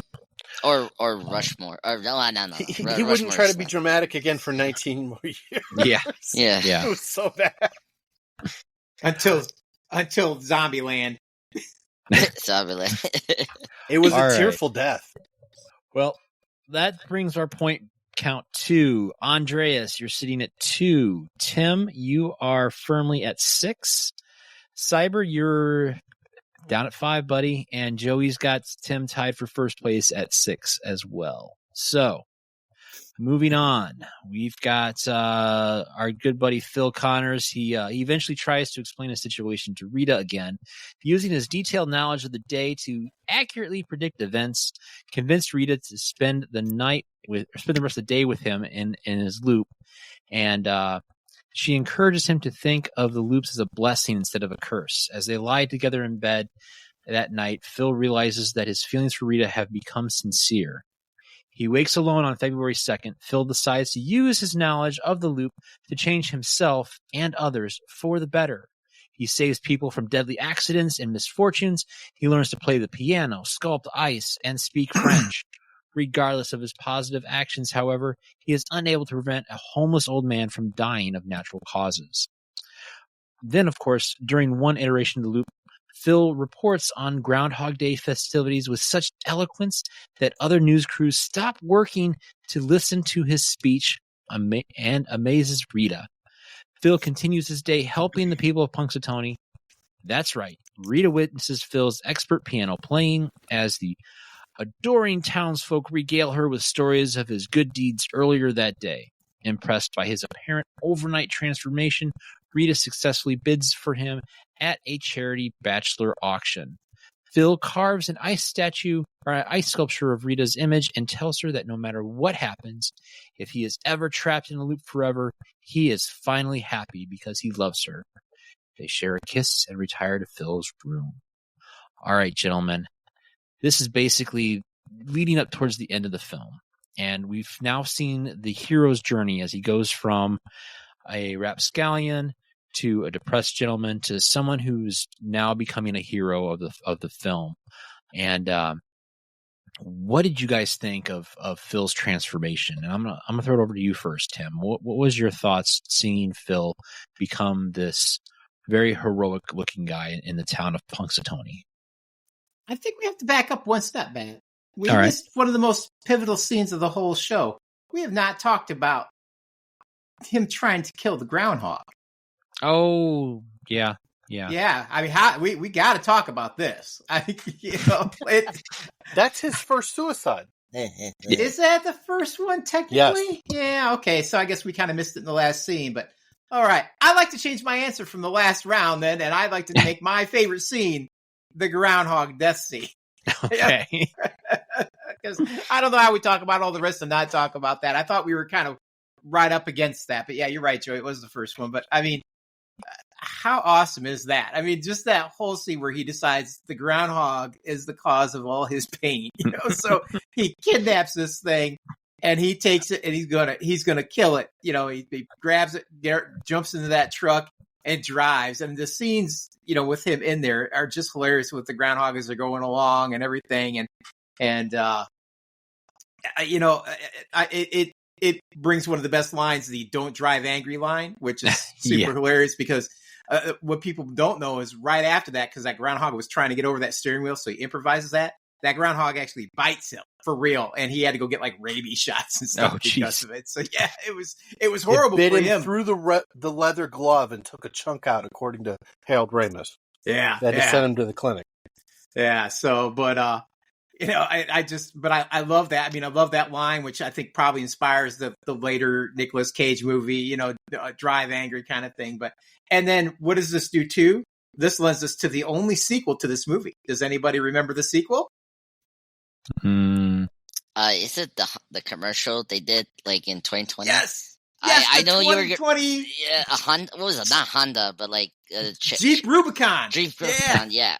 Yeah, he wakes up and he's like, "Oh, not again!" And he comes out, he's like, "No, oh no!" He's kind of like seeing all the stuff. He's like, "Oh," and he sees that groundhog and it's on the truck, and he's like, starts coming at it again, and then he looks over and he sees that, and he's like, "Well, that's new." And there's the Jeep Rubicon waiting.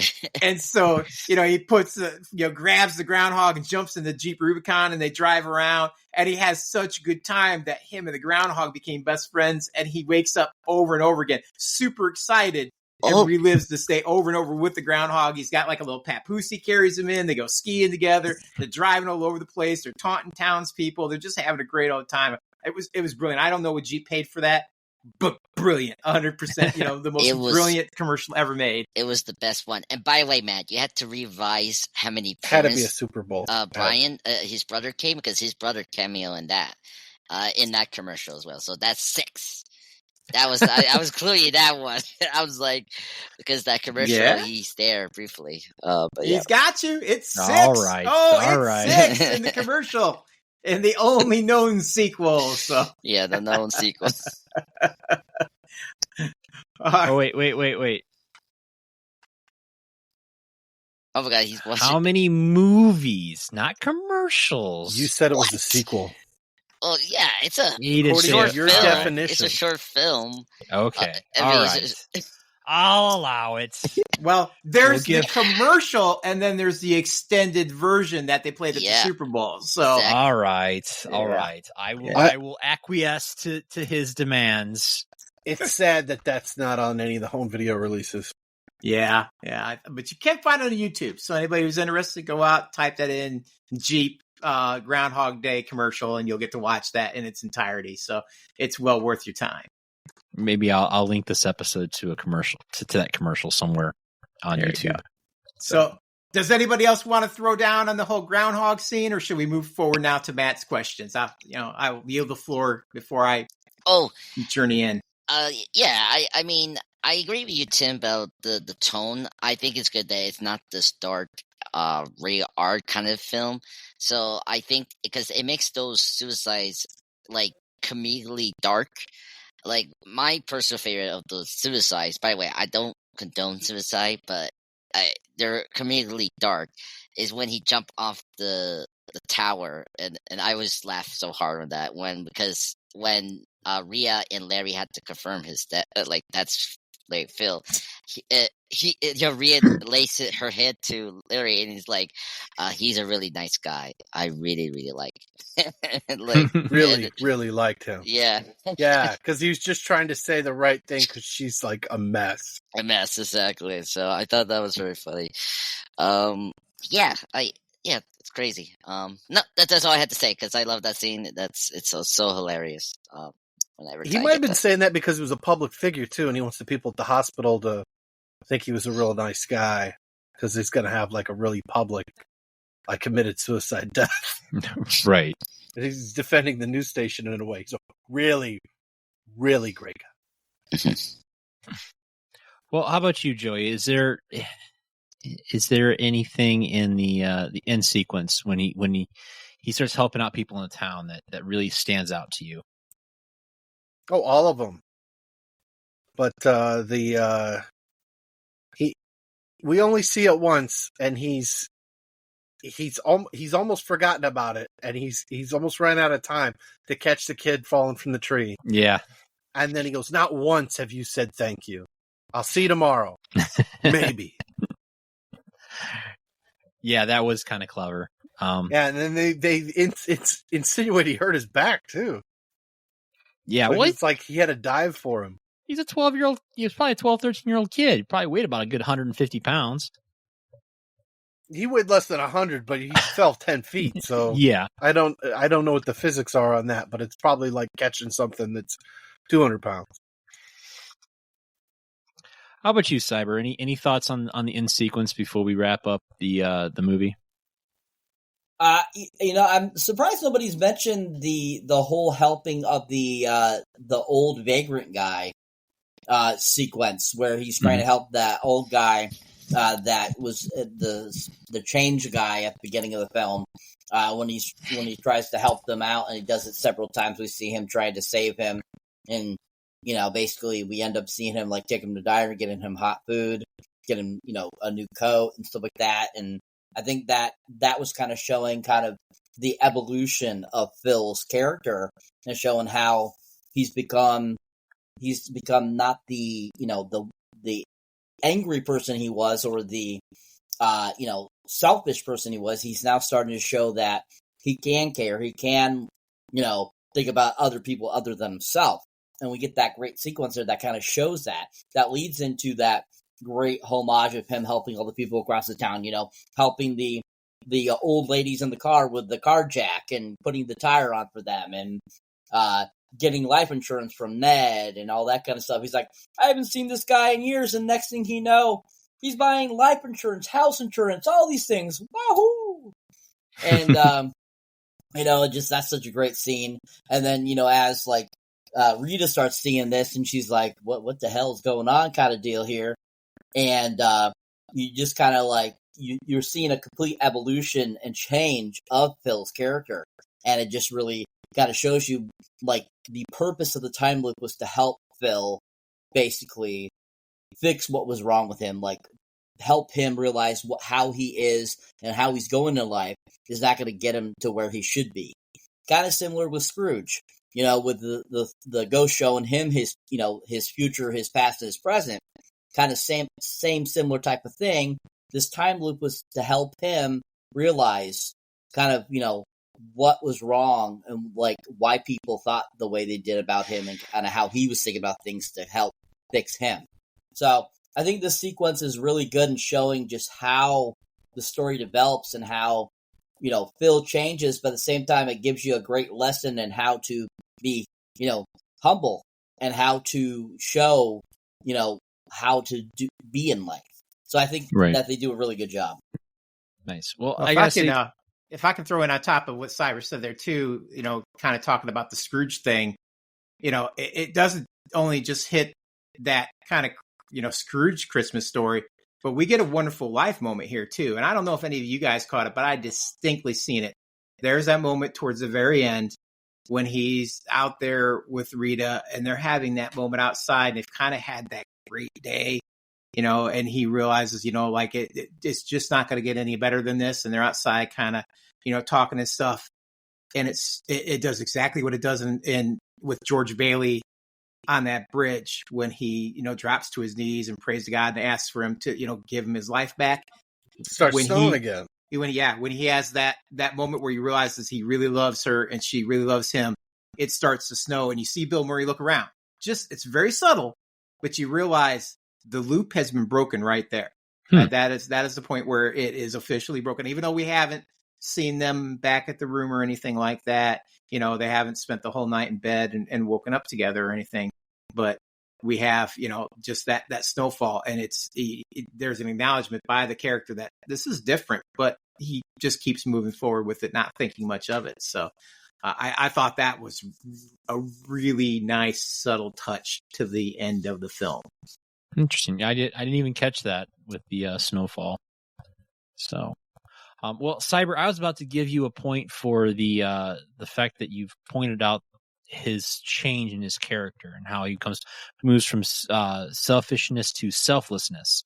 And then Tim, I'm going to give you a point as well for pointing out the connection to a previous episode we did on It's a Wonderful Life. So, way to go, guys. Anyone else have any other points of interest that they want to discuss on this part of the film before we wrap up the movie? No, I think the old man. I didn't know where we were at this movie at this point, but I always loved that part of the him helping the old man, because that's where he truly became a no more a self-serving person, more of a less person, caring more about the person. That first time when he took him to the hospital, that always kills me. When he say, he just, I think they're saying he passed, and he like just barged in and then opened up the curtain and it just stayed silent. It's just so powerful. We were speaking, Bill Murray and doing dramatic roles. Some of these movies, like when he does a dramatic role, he's so good at it. And this movie was such a perfect, movie where you see his comedic chops, but also his dramatic drop as well, so well. Like in this last section, you see him being very dramatic and very sincere.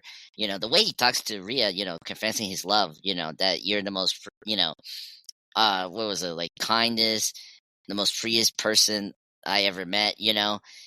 And I always, I think you're the kindest, sweetest, freest person I've ever met in my life. I never see anyone that's nicer to people than you are. And the first time I saw you, something happened to me. And I always get kind of a little choke a little bit because it's like, like such a great line when you say that. And that's where he truly started to slowly, become a better person after spending a more honest time with Rhea, So, but also I want to bring out also going back to the funny part, when every time he failed to seduce Rhea, I always loved the slap at his face montage. It's so funny. Like every time he's like, stop it. It's like, oh, I always get not tired of the slap montage. It's so great. But yeah, I think this last section is so powerful. And I agree with Cyber. It totally pushed forward, Phil's arc into a better man. And I think it really works here. And, speaking of Scrooge, I mean, if you didn't like his Scrooge from 1988, which is a great classic film, I think Groundhog Day is a much superior version of the selfless person turning into a better person arc. And in such a unique way, but also using still the old tropes that we've seen from the Christmas Carol and all the versions we've seen, and as Tim brought up, It's a Wonderful Life as well. So I think that's the one thing that this movie does so much better than his version of Scrooge. If you didn't like the main sphere stuff that they did there, so. Gotcha. All right. Well, I think that brings us then to our third quiz portion of our episode. And of course, I have a question here that has already been addressed. I just want to briefly mention that, as you guys said before, Michael Shannon shows up in the movie, which he later on becomes General Zod in the Superman movies. And, we see a young Michael Shannon here at the end of the movie where he gets his WrestleMania tickets. I believe Andreas might have a little comment that he might want to add to that. Yes, actually, the wife or the fiance that he's going to marry, Honda Welch, she's also another DC actress. She's the voice of Starfire in the Teen Titans franchise. If you're like me, who grew up in the 2000s, she voiced Starfire. So it's very funny that we got two DC people being a couple before they became these major characters. I just want to bring that up. It's just all funny, right. Andreas, thing. Andreas, What? let's go. Yes, Teen Titans, go! Yeah, All and right. I love well, Starfire. Andreas, the geek in me is going to give you a point for that. So, congratulations. You just got yourself another point. Hallelujah. All right, so, thank you, God. Thank you so Andreas, much. that brings you up to 4. Tim, you're at 6. Cyber, you're at 5. Joey, you're at 6. All right, guys, we got 3 more questions here. So, this Dallas resident turned actor appeared in a band with a famous guitarist, Stevie Ray Vaughan. Who was that actor? Say that question again. This Dallas resident turned actor appeared in a band with the famous guitarist Stevie Ray Vaughan. Who was that actor? Man, you stumped me. He's in this movie. Bill Murray? Nope. No. Hold on. Who is he? Is it Ken Hudson Campbell?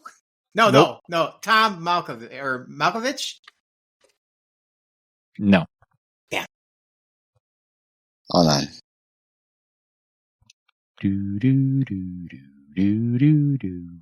I think of See. Oh, All speaking of which, I love the scene where he's watching Jeopardy and knows all the answers. Yes, Yeah. that's also my favorite one. It's like the pity caca, and like everyone claps after that. He's like, and he drinks rum.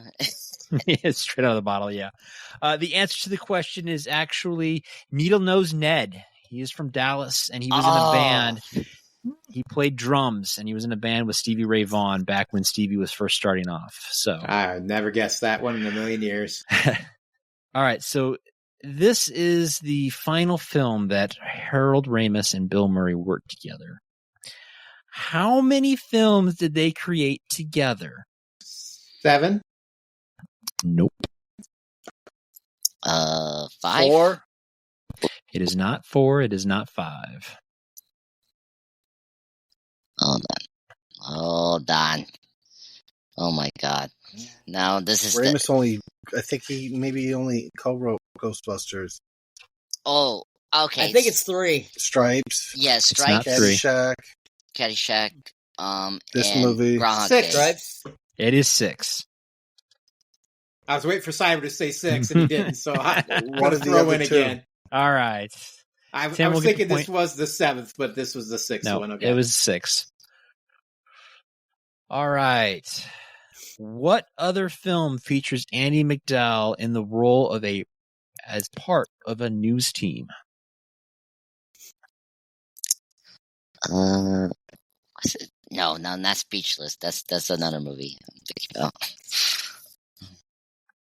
I'll give you a hint. It's also a supernatural film. Michael? That is correct, Andreas. It is Yes. Michael. I was like, I knew she was a porter in Michael, John Travolta. Because Yep. John Travolta was also considered for the role of Phil here in this movie. I forgot to mention. Oh, what a horrible choice that would have been. Oh, yeah. Thank goodness. All right, so that now brings us to the end of the film. And of course, Phil wakes up the next morning to "I Got You, Babe," but finds Rita is still in bed with him, and the radio banter has changed. It is now February 3rd. He tells Rita he wants to live in Punxsutawney with her, and we end the film there with this very lovely sequence where the two have fallen in love. So I really don't have any final questions for this. Just kind of your general thoughts, men, of the movie before we even go into the death clock. Just tell me what you thought of the film itself as a whole. And I'll go to you first, Cyber. The ending is fantastic, and I think that it's a great ending to a very up and down film that starts off really heavy, gets a little lighthearted, gets heavy again, and then really gets, a great climactic ending. So overall, the whole film itself is just so well done. And I just love the whole concept of the whole time loop thing. And it just was such a really well done film. And I thought everyone did a great job on it. I loved every single second of it. It never felt, slow in any parts. It kept you entertained the whole time.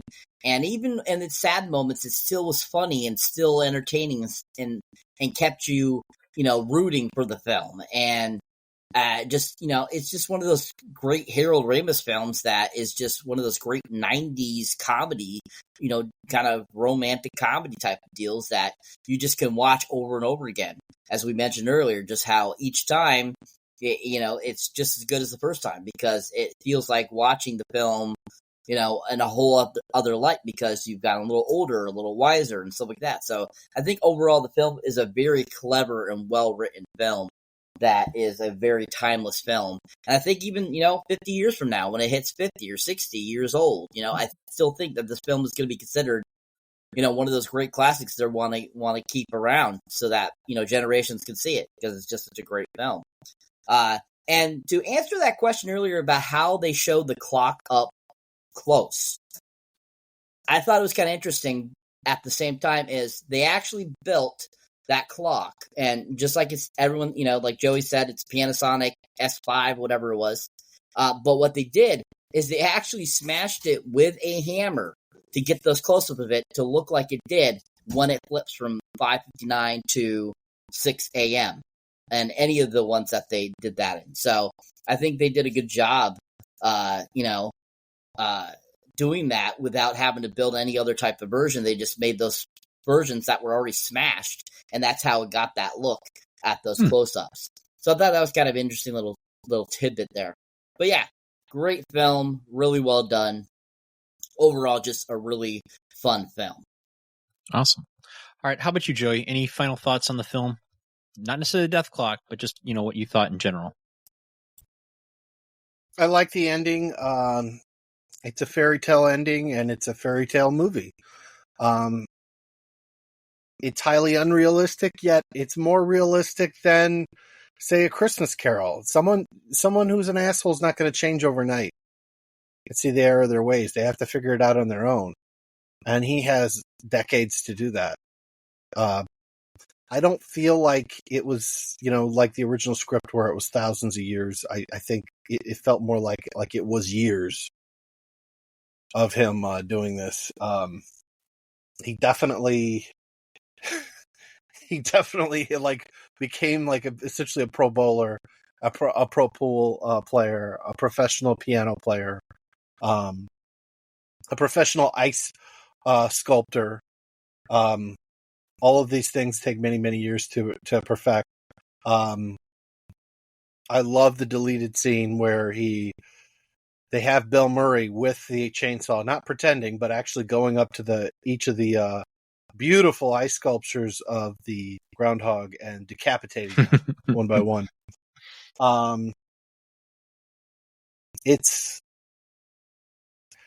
There's a lot to this little movie that people might overlook, and it's a nuanced performance.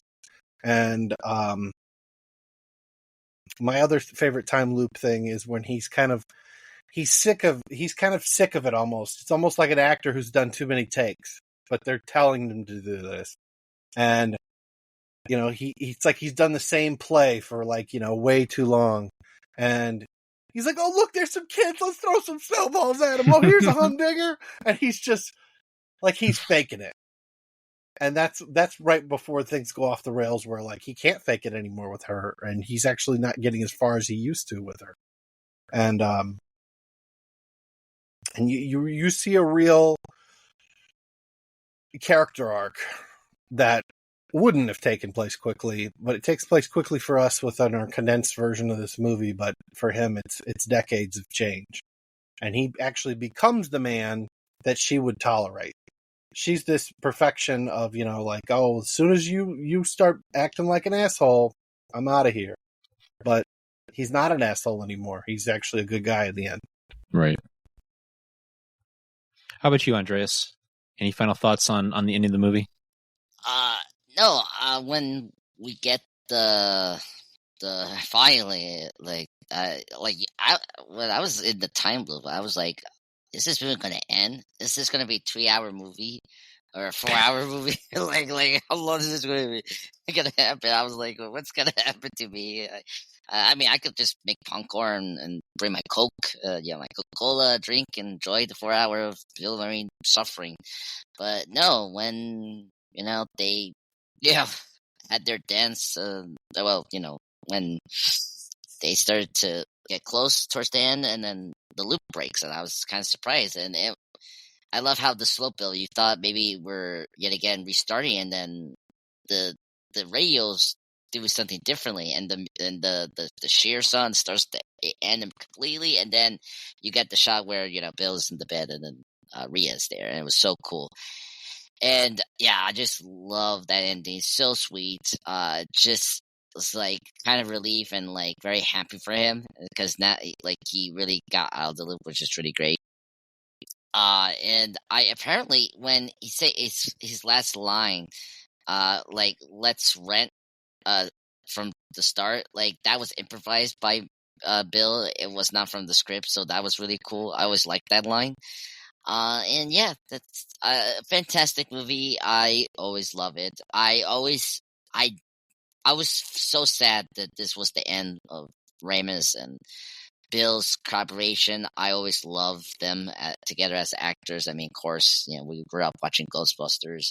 Caddyshack, love that movie. So iconic, and I always felt really bad that they I was happy to hear that they did make up before his passing in 2014. I think if they end their collaboration, I'm happy that it was on Groundhog Day. Like, it's the pitch perfect movie. It just shows how creative Howard Ramos was as a director writer. I love his writing. He's the reason that Ghostbusters work. The reason that Caddyshack works. Like he just knew how to balance everything right. And of course, Vacation, the first movie. I mean, without him, that move franchise can never be successful as it is because of what Howard did. Yes, Chevy Chase was the ingredient, but like, I always think that Howard Ramos was the reason that made that movie so iconic. Yeah.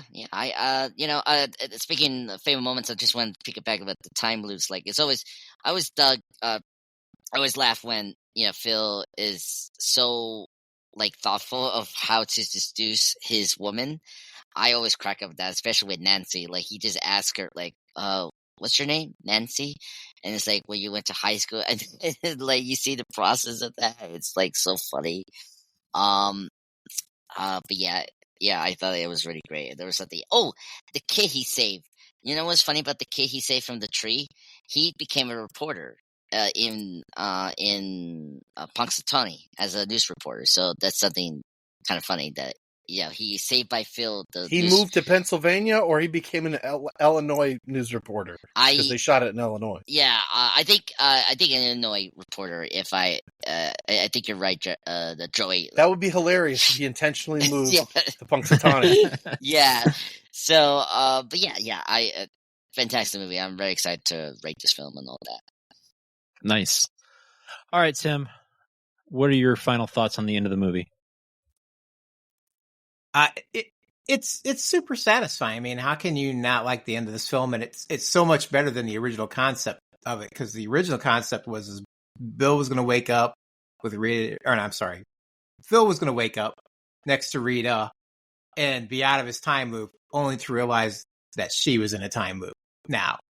So he would be in a time loop yet again, but only he wouldn't realize because it would be her time loop involving him. So I think this is so much more satisfying, because what does this basically become? Guys, I'm just going to tell you now, it's a rom-com, but it's a really good rom-com. So next time your girlfriend wants to watch a rom-com, go, I got the perfect one, pull out the Groundhog Day. It's just, because it's got that satisfying ending. He's become a better person, throughout this film. It's fun to watch. It's not too dark. It's funny. I mean, there's absolutely great funny parts in here. It's a family movie. You can watch it with everybody. And not only do you get to watch him grow as a person, but when it's over and the credits have rolled, it gets, I don't know about you guys, but it gets me thinking. I'm like, what would I do if that happened to me? Like, what would I study? Like, would I become a pool shark? Would I become like a guitar virtuoso? Would I, what would I study and things like that? And how I would become a pilot and fly the fuck out of there. Yeah, I mean, you could do so many cool things with that kind of time, and then it begs the question: how long would it take you to develop the best you? Which is what happens to Bill over this 10-year span. He not only becomes very skilled and talented at things, but then later he starts to develop himself into the best version of himself, which then endears him to Rita, because he becomes more than what he was in the beginning. And she sees these qualities in him, and that's what draws her to him, which eventually ends the time loop. And again, I will reiterate too, best use of a time loop I've ever seen. It not overcomplicated. Don't have to overthink it. It's just very, it's just out there. You understand what's going on, and you don't have to question it. There's no like, oh, well, what happened if blah, blah, blah. Nope. It's just, it makes sense all the way through. So, but yeah, it just, like I said, at the end, it's his development as a person that helps endear him to her, that creates this true love, between them, and finally kicks him out of the time loop. So it's just a very satisfying ending. Yeah. I have to agree with all you guys. This was a very satisfying ending. It's sad that it was the movie that broke up the great act of Murray and Ramis. And I would have loved to see more movies from those two. Because even when they have a disagreement and they can still manage to make a movie like this, it's a fun movie. I mean, it hits all elements. You got some fantasy, you got a little bit of science fiction in there, you got your rom-com. It's all built in this movie, and it's a fun movie, and I really enjoy the ending of this movie. So, but before we get into our death clock, let's go ahead and settle up our point values here. So Andreas, you have 5. Tim, you have 7. Cyber, you are also at 5, and Joey, you are at 6. So in order to really make it even for everybody, I decided to instill a new thing for 2025, and for our New Year's, we've changed a few things up, and here's a final bonus round question for you guys. Okay, so the person with the lowest number, I need you to pick a number between 1 and 5, and of course, there's 2 of you guys with the lowest score. So I'm going to ask both of you guys to pick a number between 1 and 5. And that is one of 5 movies that have been selected from our 1,001 movies to watch before you die list. The first person to name the movie from this poorly written description will receive 5 bonus points. They will either move up in the ranks or clinch the title of number 1 panelist for tonight. They will take home nothing but bragging rights for the week. So, Andreas, what number do you pick? Okay, 3. 3? Yeah. Cyber, what number do you pick? You mean? I'm sorry, you're muted. 2. 2. All right. So, Andreas, you have picked this movie. The first person who can answer this film to tell me what this movie is gets 5 points.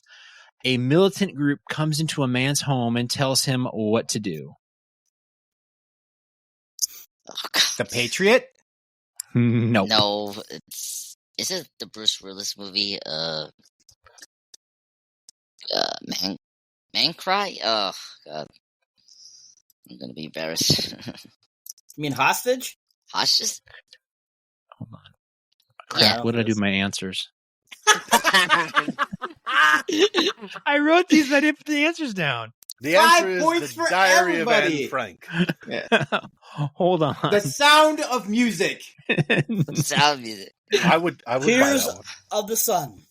It was a movie we did. Now I can't remember what it was. The Shit. Big Lebowski. No.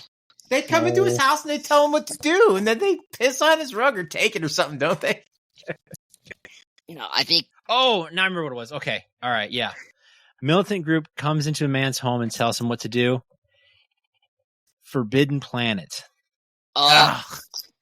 Wait, Forbidden Planet? No way. That was poorly worded. Yeah.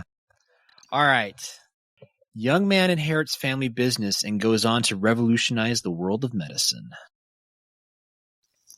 What the hell? Okay. Here's business and revolutionizes medicine. Is that Medicine Man? 2001 movie.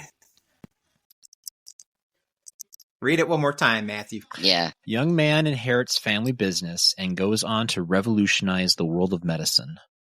Don't say It's a Wonderful Life, because all he did was save one kid. Nope, it's Not a Wonderful Life. Did inherit the family business, though. Dang. Is it Limitless?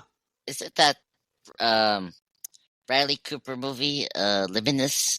Limitless? It Yeah. sounds like Limitless, except Yeah. that there's no family business. Yeah, I don't know. Hold on. Yeah, I think he starts to sell it to people in little small doses. Yeah. All right, here's a big hint for you. Putting on the Reds. Oh, Young my Frankenstein. God. What? Yes. As we all know, the points mean nothing, and that all you guys get is bragging rights. All right. Well, let's go ahead. Cyber's so infuriated, he's not even muted, and he's muted himself. I got points for you. So, Clarence Boddicker from RoboCop, and also Red from That 70s Show. Yep, The actor Kurtwood Smith is the star of 12:01 p.m., which they ripped off. And then the feature-length version of that short film is the guy from Weekend at Bernie's, not Bernie's, but Jonathan Silverman, is in the 1201 90-minute movie where, hey, this one takes place at midnight, so they left off the PM. So go out there and watch 1201 PM, and then if you have it in you, watch 1201, which is 90 minutes. The 1201 PM, I vouch for it. It's fucking great, and Kurtwood Smith is legendary. The 1201, I'm probably never going to get around to watching that. I mean, because the most famous people in it, the star is from Weekend at Bernie's, and then the lady who played Supergirl, and then who's the dude from Mission Impossible that played Bela Lugosi? Finally won a Oscar. Martin Landau's in it, but it's not his best work. And hey, that brings us to our death clock. All right, gentlemen. No, we gotta have this. What's this total? Did you figure out where the lost points are? Where are we at with this thing? I lost track of the points. Tim, you have 12. Joey, you got 8. Andreas, you have 9. And Cyber, you get 10. So congratulations, gentlemen. The points mean nothing. Tim gets the bragging rights. Joey gets the BS award. And now here we are at the death clock. You know what they say. 8 is enough. Is this movie worth taking the hour and holy crap? A little help here, gentlemen. Runtime on I think an hour and 42. Okay, an hour and 42 minutes off your death clock to watch Groundhog's Day. And I'm going to shoot us all off by saying, yes, it is probably by far my favorite Bill Murray and Harold Ramis collaboration. I love this movie very much. It has got everything in it, as I had said before. Perfect for the whole family to watch, as Tim has said. So I'll turn it over to you, Cyber. Is it worth taking time off your death clock? I also agree with you, sir, that it's definitely worth time off your death clock. It's got great value to it. It's got a great story, great acting, great cast, great directing by Harold Ramis. It is just a great, kind of time loop, kind of repeating your day type of film. This was kind of the predecessor to like films like Happy Death Day and other films that are kind of like the same, like Freaky and all that kind of stuff. So, it's one of those films that I think is, for being 31 years old, going to be 32 years old, it's very much a timeless classic that I think, when it hits its 70th, 80th anniversary, people are going to be like, we got to preserve this. We got to make sure future generations see it. And it's just one of those great films that's just definitely worth taking that time off your death clock. All right. How about you, Joey? It's 110% worth taking time off your death clock. Unlike the short film and the short story, where that's more about this guy's caught up in an hour of his routine day. Like he does the same job, he has the same lunch and everything, and he's stuck in that hour of his life. Bill Murray has a whole day where he can like play around and he can actually change himself, if not the events around him. It definitely loses that sight of, we're all stuck in a rut. They do have a line about it. The one guy, he describes, he's like, what if you were stuck in the same town doing the same thing? There's nothing you could do about it. And the guy, the drunk says, he goes, yeah, that about sums it up for me. So like, people feel like they're stuck in their lives and they're doing the same thing again and again. And it needs to be, you need to explore yourself, challenge yourself, and change yourself in order to change your circumstances. And Harold Ramis said he got letters from yogis, practitioners of yoga, and Buddhists, saying, this movie, it gets us. This is what we're talking about. It's like, you can change your perception, you can give yourself purpose, and you can be a better person. So, yeah, take the time off your death clock. Watch it at least once a year. Oh, I don't know. Maybe watch it in February. Like February 3rd? Yeah. It might be too real on February 2nd. Yeah. But, yeah, watch this movie again and again, and you'll notice something different every time. Yeah. All right, Andreas, over to you. Is it worth taking time off your death clock? Pardon my French. Fuck yeah. it was worth the death clock. Folks, what's wrong with you? Stop sleeping under your bed.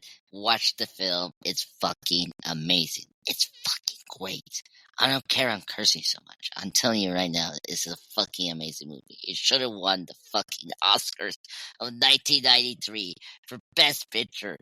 That's how good it is. And this is how crazy I'm going to be towards the end of this podcast. Anyway, fantastic movie. I mean, the fact that this is such a popular movie. The fact that AMC, when I was growing up, AMC or whatever channel had this movie repeat on the day of February 2nd, Groundhog Day. It just shows you how culturally popular this film is, and I just love it. I will always tune in this movie, whatever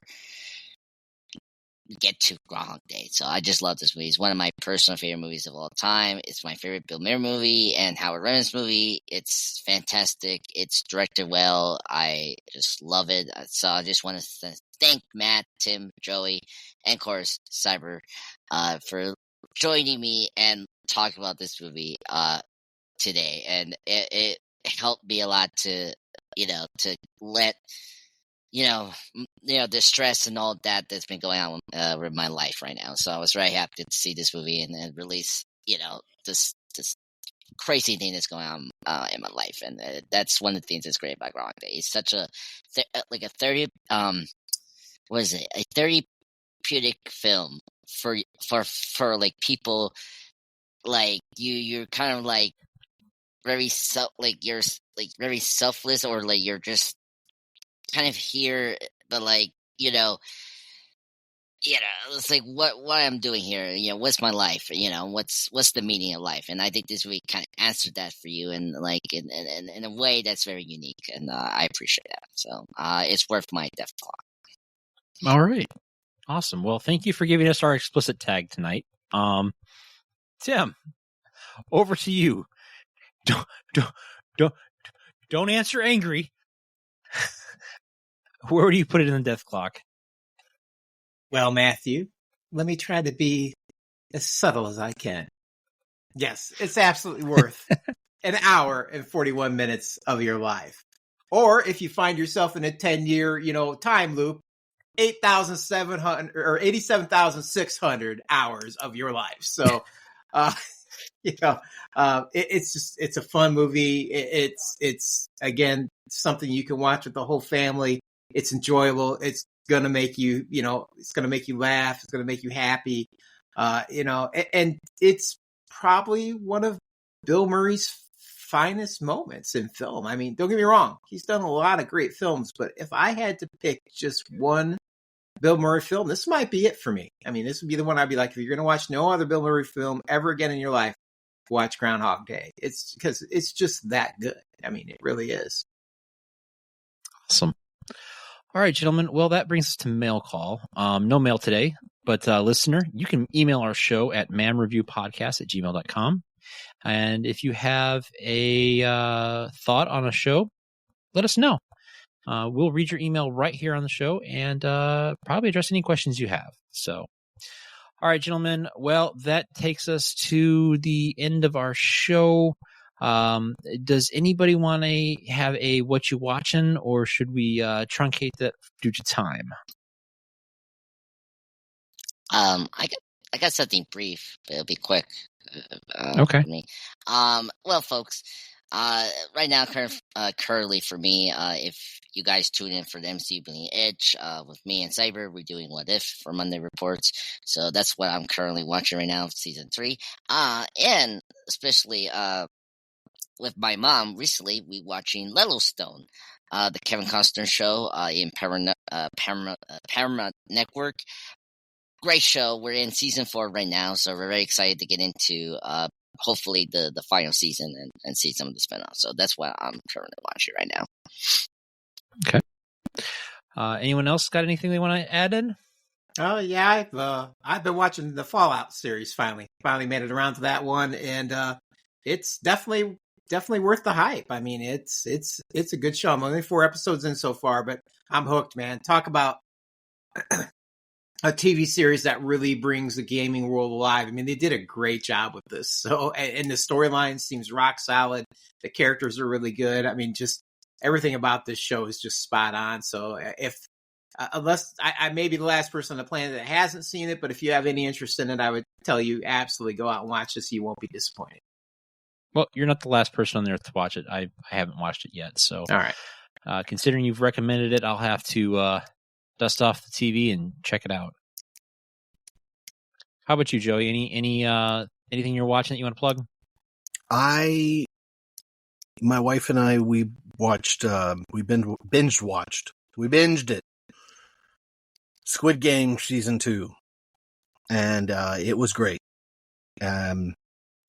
Spoiler, Season 2 and 3 were shot back to back because it's basically one big ass long season. So, it's really the first half of Season 2, and second half of Season 2 will be Season 3. So I can't wait for that. That's coming in 2025. And if you haven't seen Squid Game, watch it. And then watch the Squid Game, The Challenge, the reality show where they have people play the actual games but not die. And then watch Squid Game Season 2. You will not regret it, unless, you get a little queasy. A lot of blood. A lot of subtitles. But Gotcha. I prefer the original language tracks. I want to hear their feeling. I don't want to hear some second-rate actor do the fucking English version. Gotcha. All right, Cyber, you got anything that you want to plug for what you're watching or anything like that? Honestly, I've been all over the place watching stuff, older stuff. But like for newer stuff, I've been watching that recently new High Potential with Caitlin Olsen, which has been pretty good. Animal Control is a really great comedy. If you haven't seen that, super funny. Joel McHale, super hilarious if you like that type of sitcom. Also, the new Matlock series with Kathy Bates is really good too. Been watching that, and then also been watching Dennis Leary's new show called Going Dutch, which was a really fun first episode. So, yeah, I've been all over the place watching stuff. I've been watching Frasier. I've been watching Last Man Standing, Home Improvement. Everything you think of, I'm like watching bits and pieces here. So, but yeah, highly recommend check out any of those newer shows. They're all pretty. They got pretty good lineup right now over there on ABC. Awesome. All right. Well, before we drive this bus home, I just want to take a moment to let our listeners know that. Before we drive this bus home, I want to thank Andreas and Cyber for joining us tonight. Andreas, where can our listeners know more about you, and where can they hear about some of your witty banter? Oh, great. Well, if you want adventure and time with me in space, you can join me in the Andreas Pop Culture Channel Presents. That's my main channel where I do all things pop culture stuff like movies, TV, characters, and all that jazz. And plus, I always join Cyber and, of course, our magnificent True Knowledge himself, Jeff, in the MCU Bleeding Edge, as well discussing any MCU content or, in general, TV and movies as well. So please join us there. We always do it either Monday or Fridays. So thank you, Matt, Tim, Joey. It was great to see you guys again. Happy late New Year. It was fun. I was so happy we discussed Groundhog Day. It was the best day today for me. Fantastic. How about you, Cyber? Other than the MCU, where can people hear your stuff? Well, you can check me out under the name CyberneticShark. You can find me on YouTube, TikTok, X, Facebook, Instagram, Patreon. Pretty much post on those all pretty regularly. My main page, of course, is YouTube. If you want to check out my reviews or trailer reactions or any of that kind of stuff, you can check it out. Go back to when I first started. And check out some hilarious first videos. They're always fun to watch. And but if you go on to my recent videos, you can see my Superman trailer reaction or my review of Kraven the Hunter. You check those both out if you like. And as always, I also have shorts there that I pop up for you guys too, as well as mini reviews on recent movies I've seen. So if you want to see anything else CyberneticShark, you can find it on there. And thank you for having me on as usual. It's always fun to hang out with the middle-aged guys.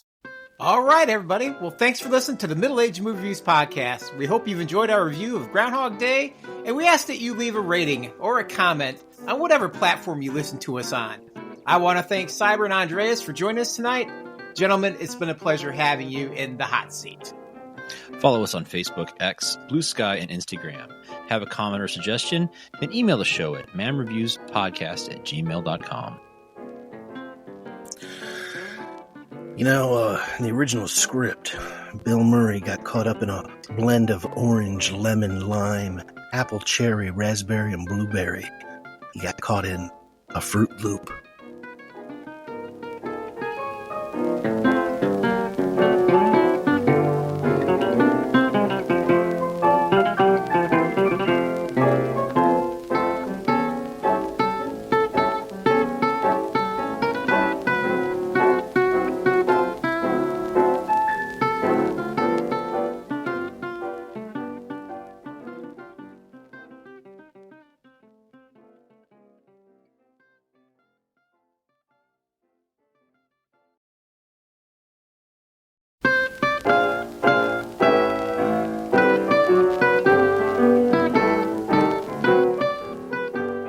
Hello, welcome to the Middle Age Movie Reviews podcast. Three guys saying, yeah, we'll have 3 cheeseburgers, 2 large fries, 2 chocolate steaks, and 1 large Coke. Flapjacks. What's that, Joey?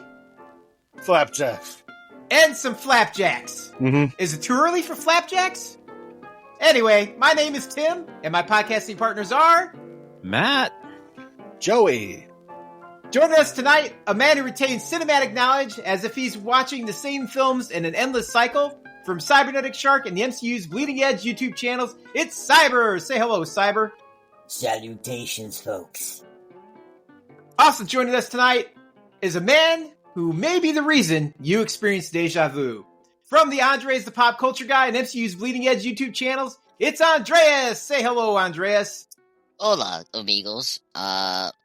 Get busy living or get busy in podcasting, folks. All right, Joey. Why don't you tell us what we're watching yet again on the television tonight?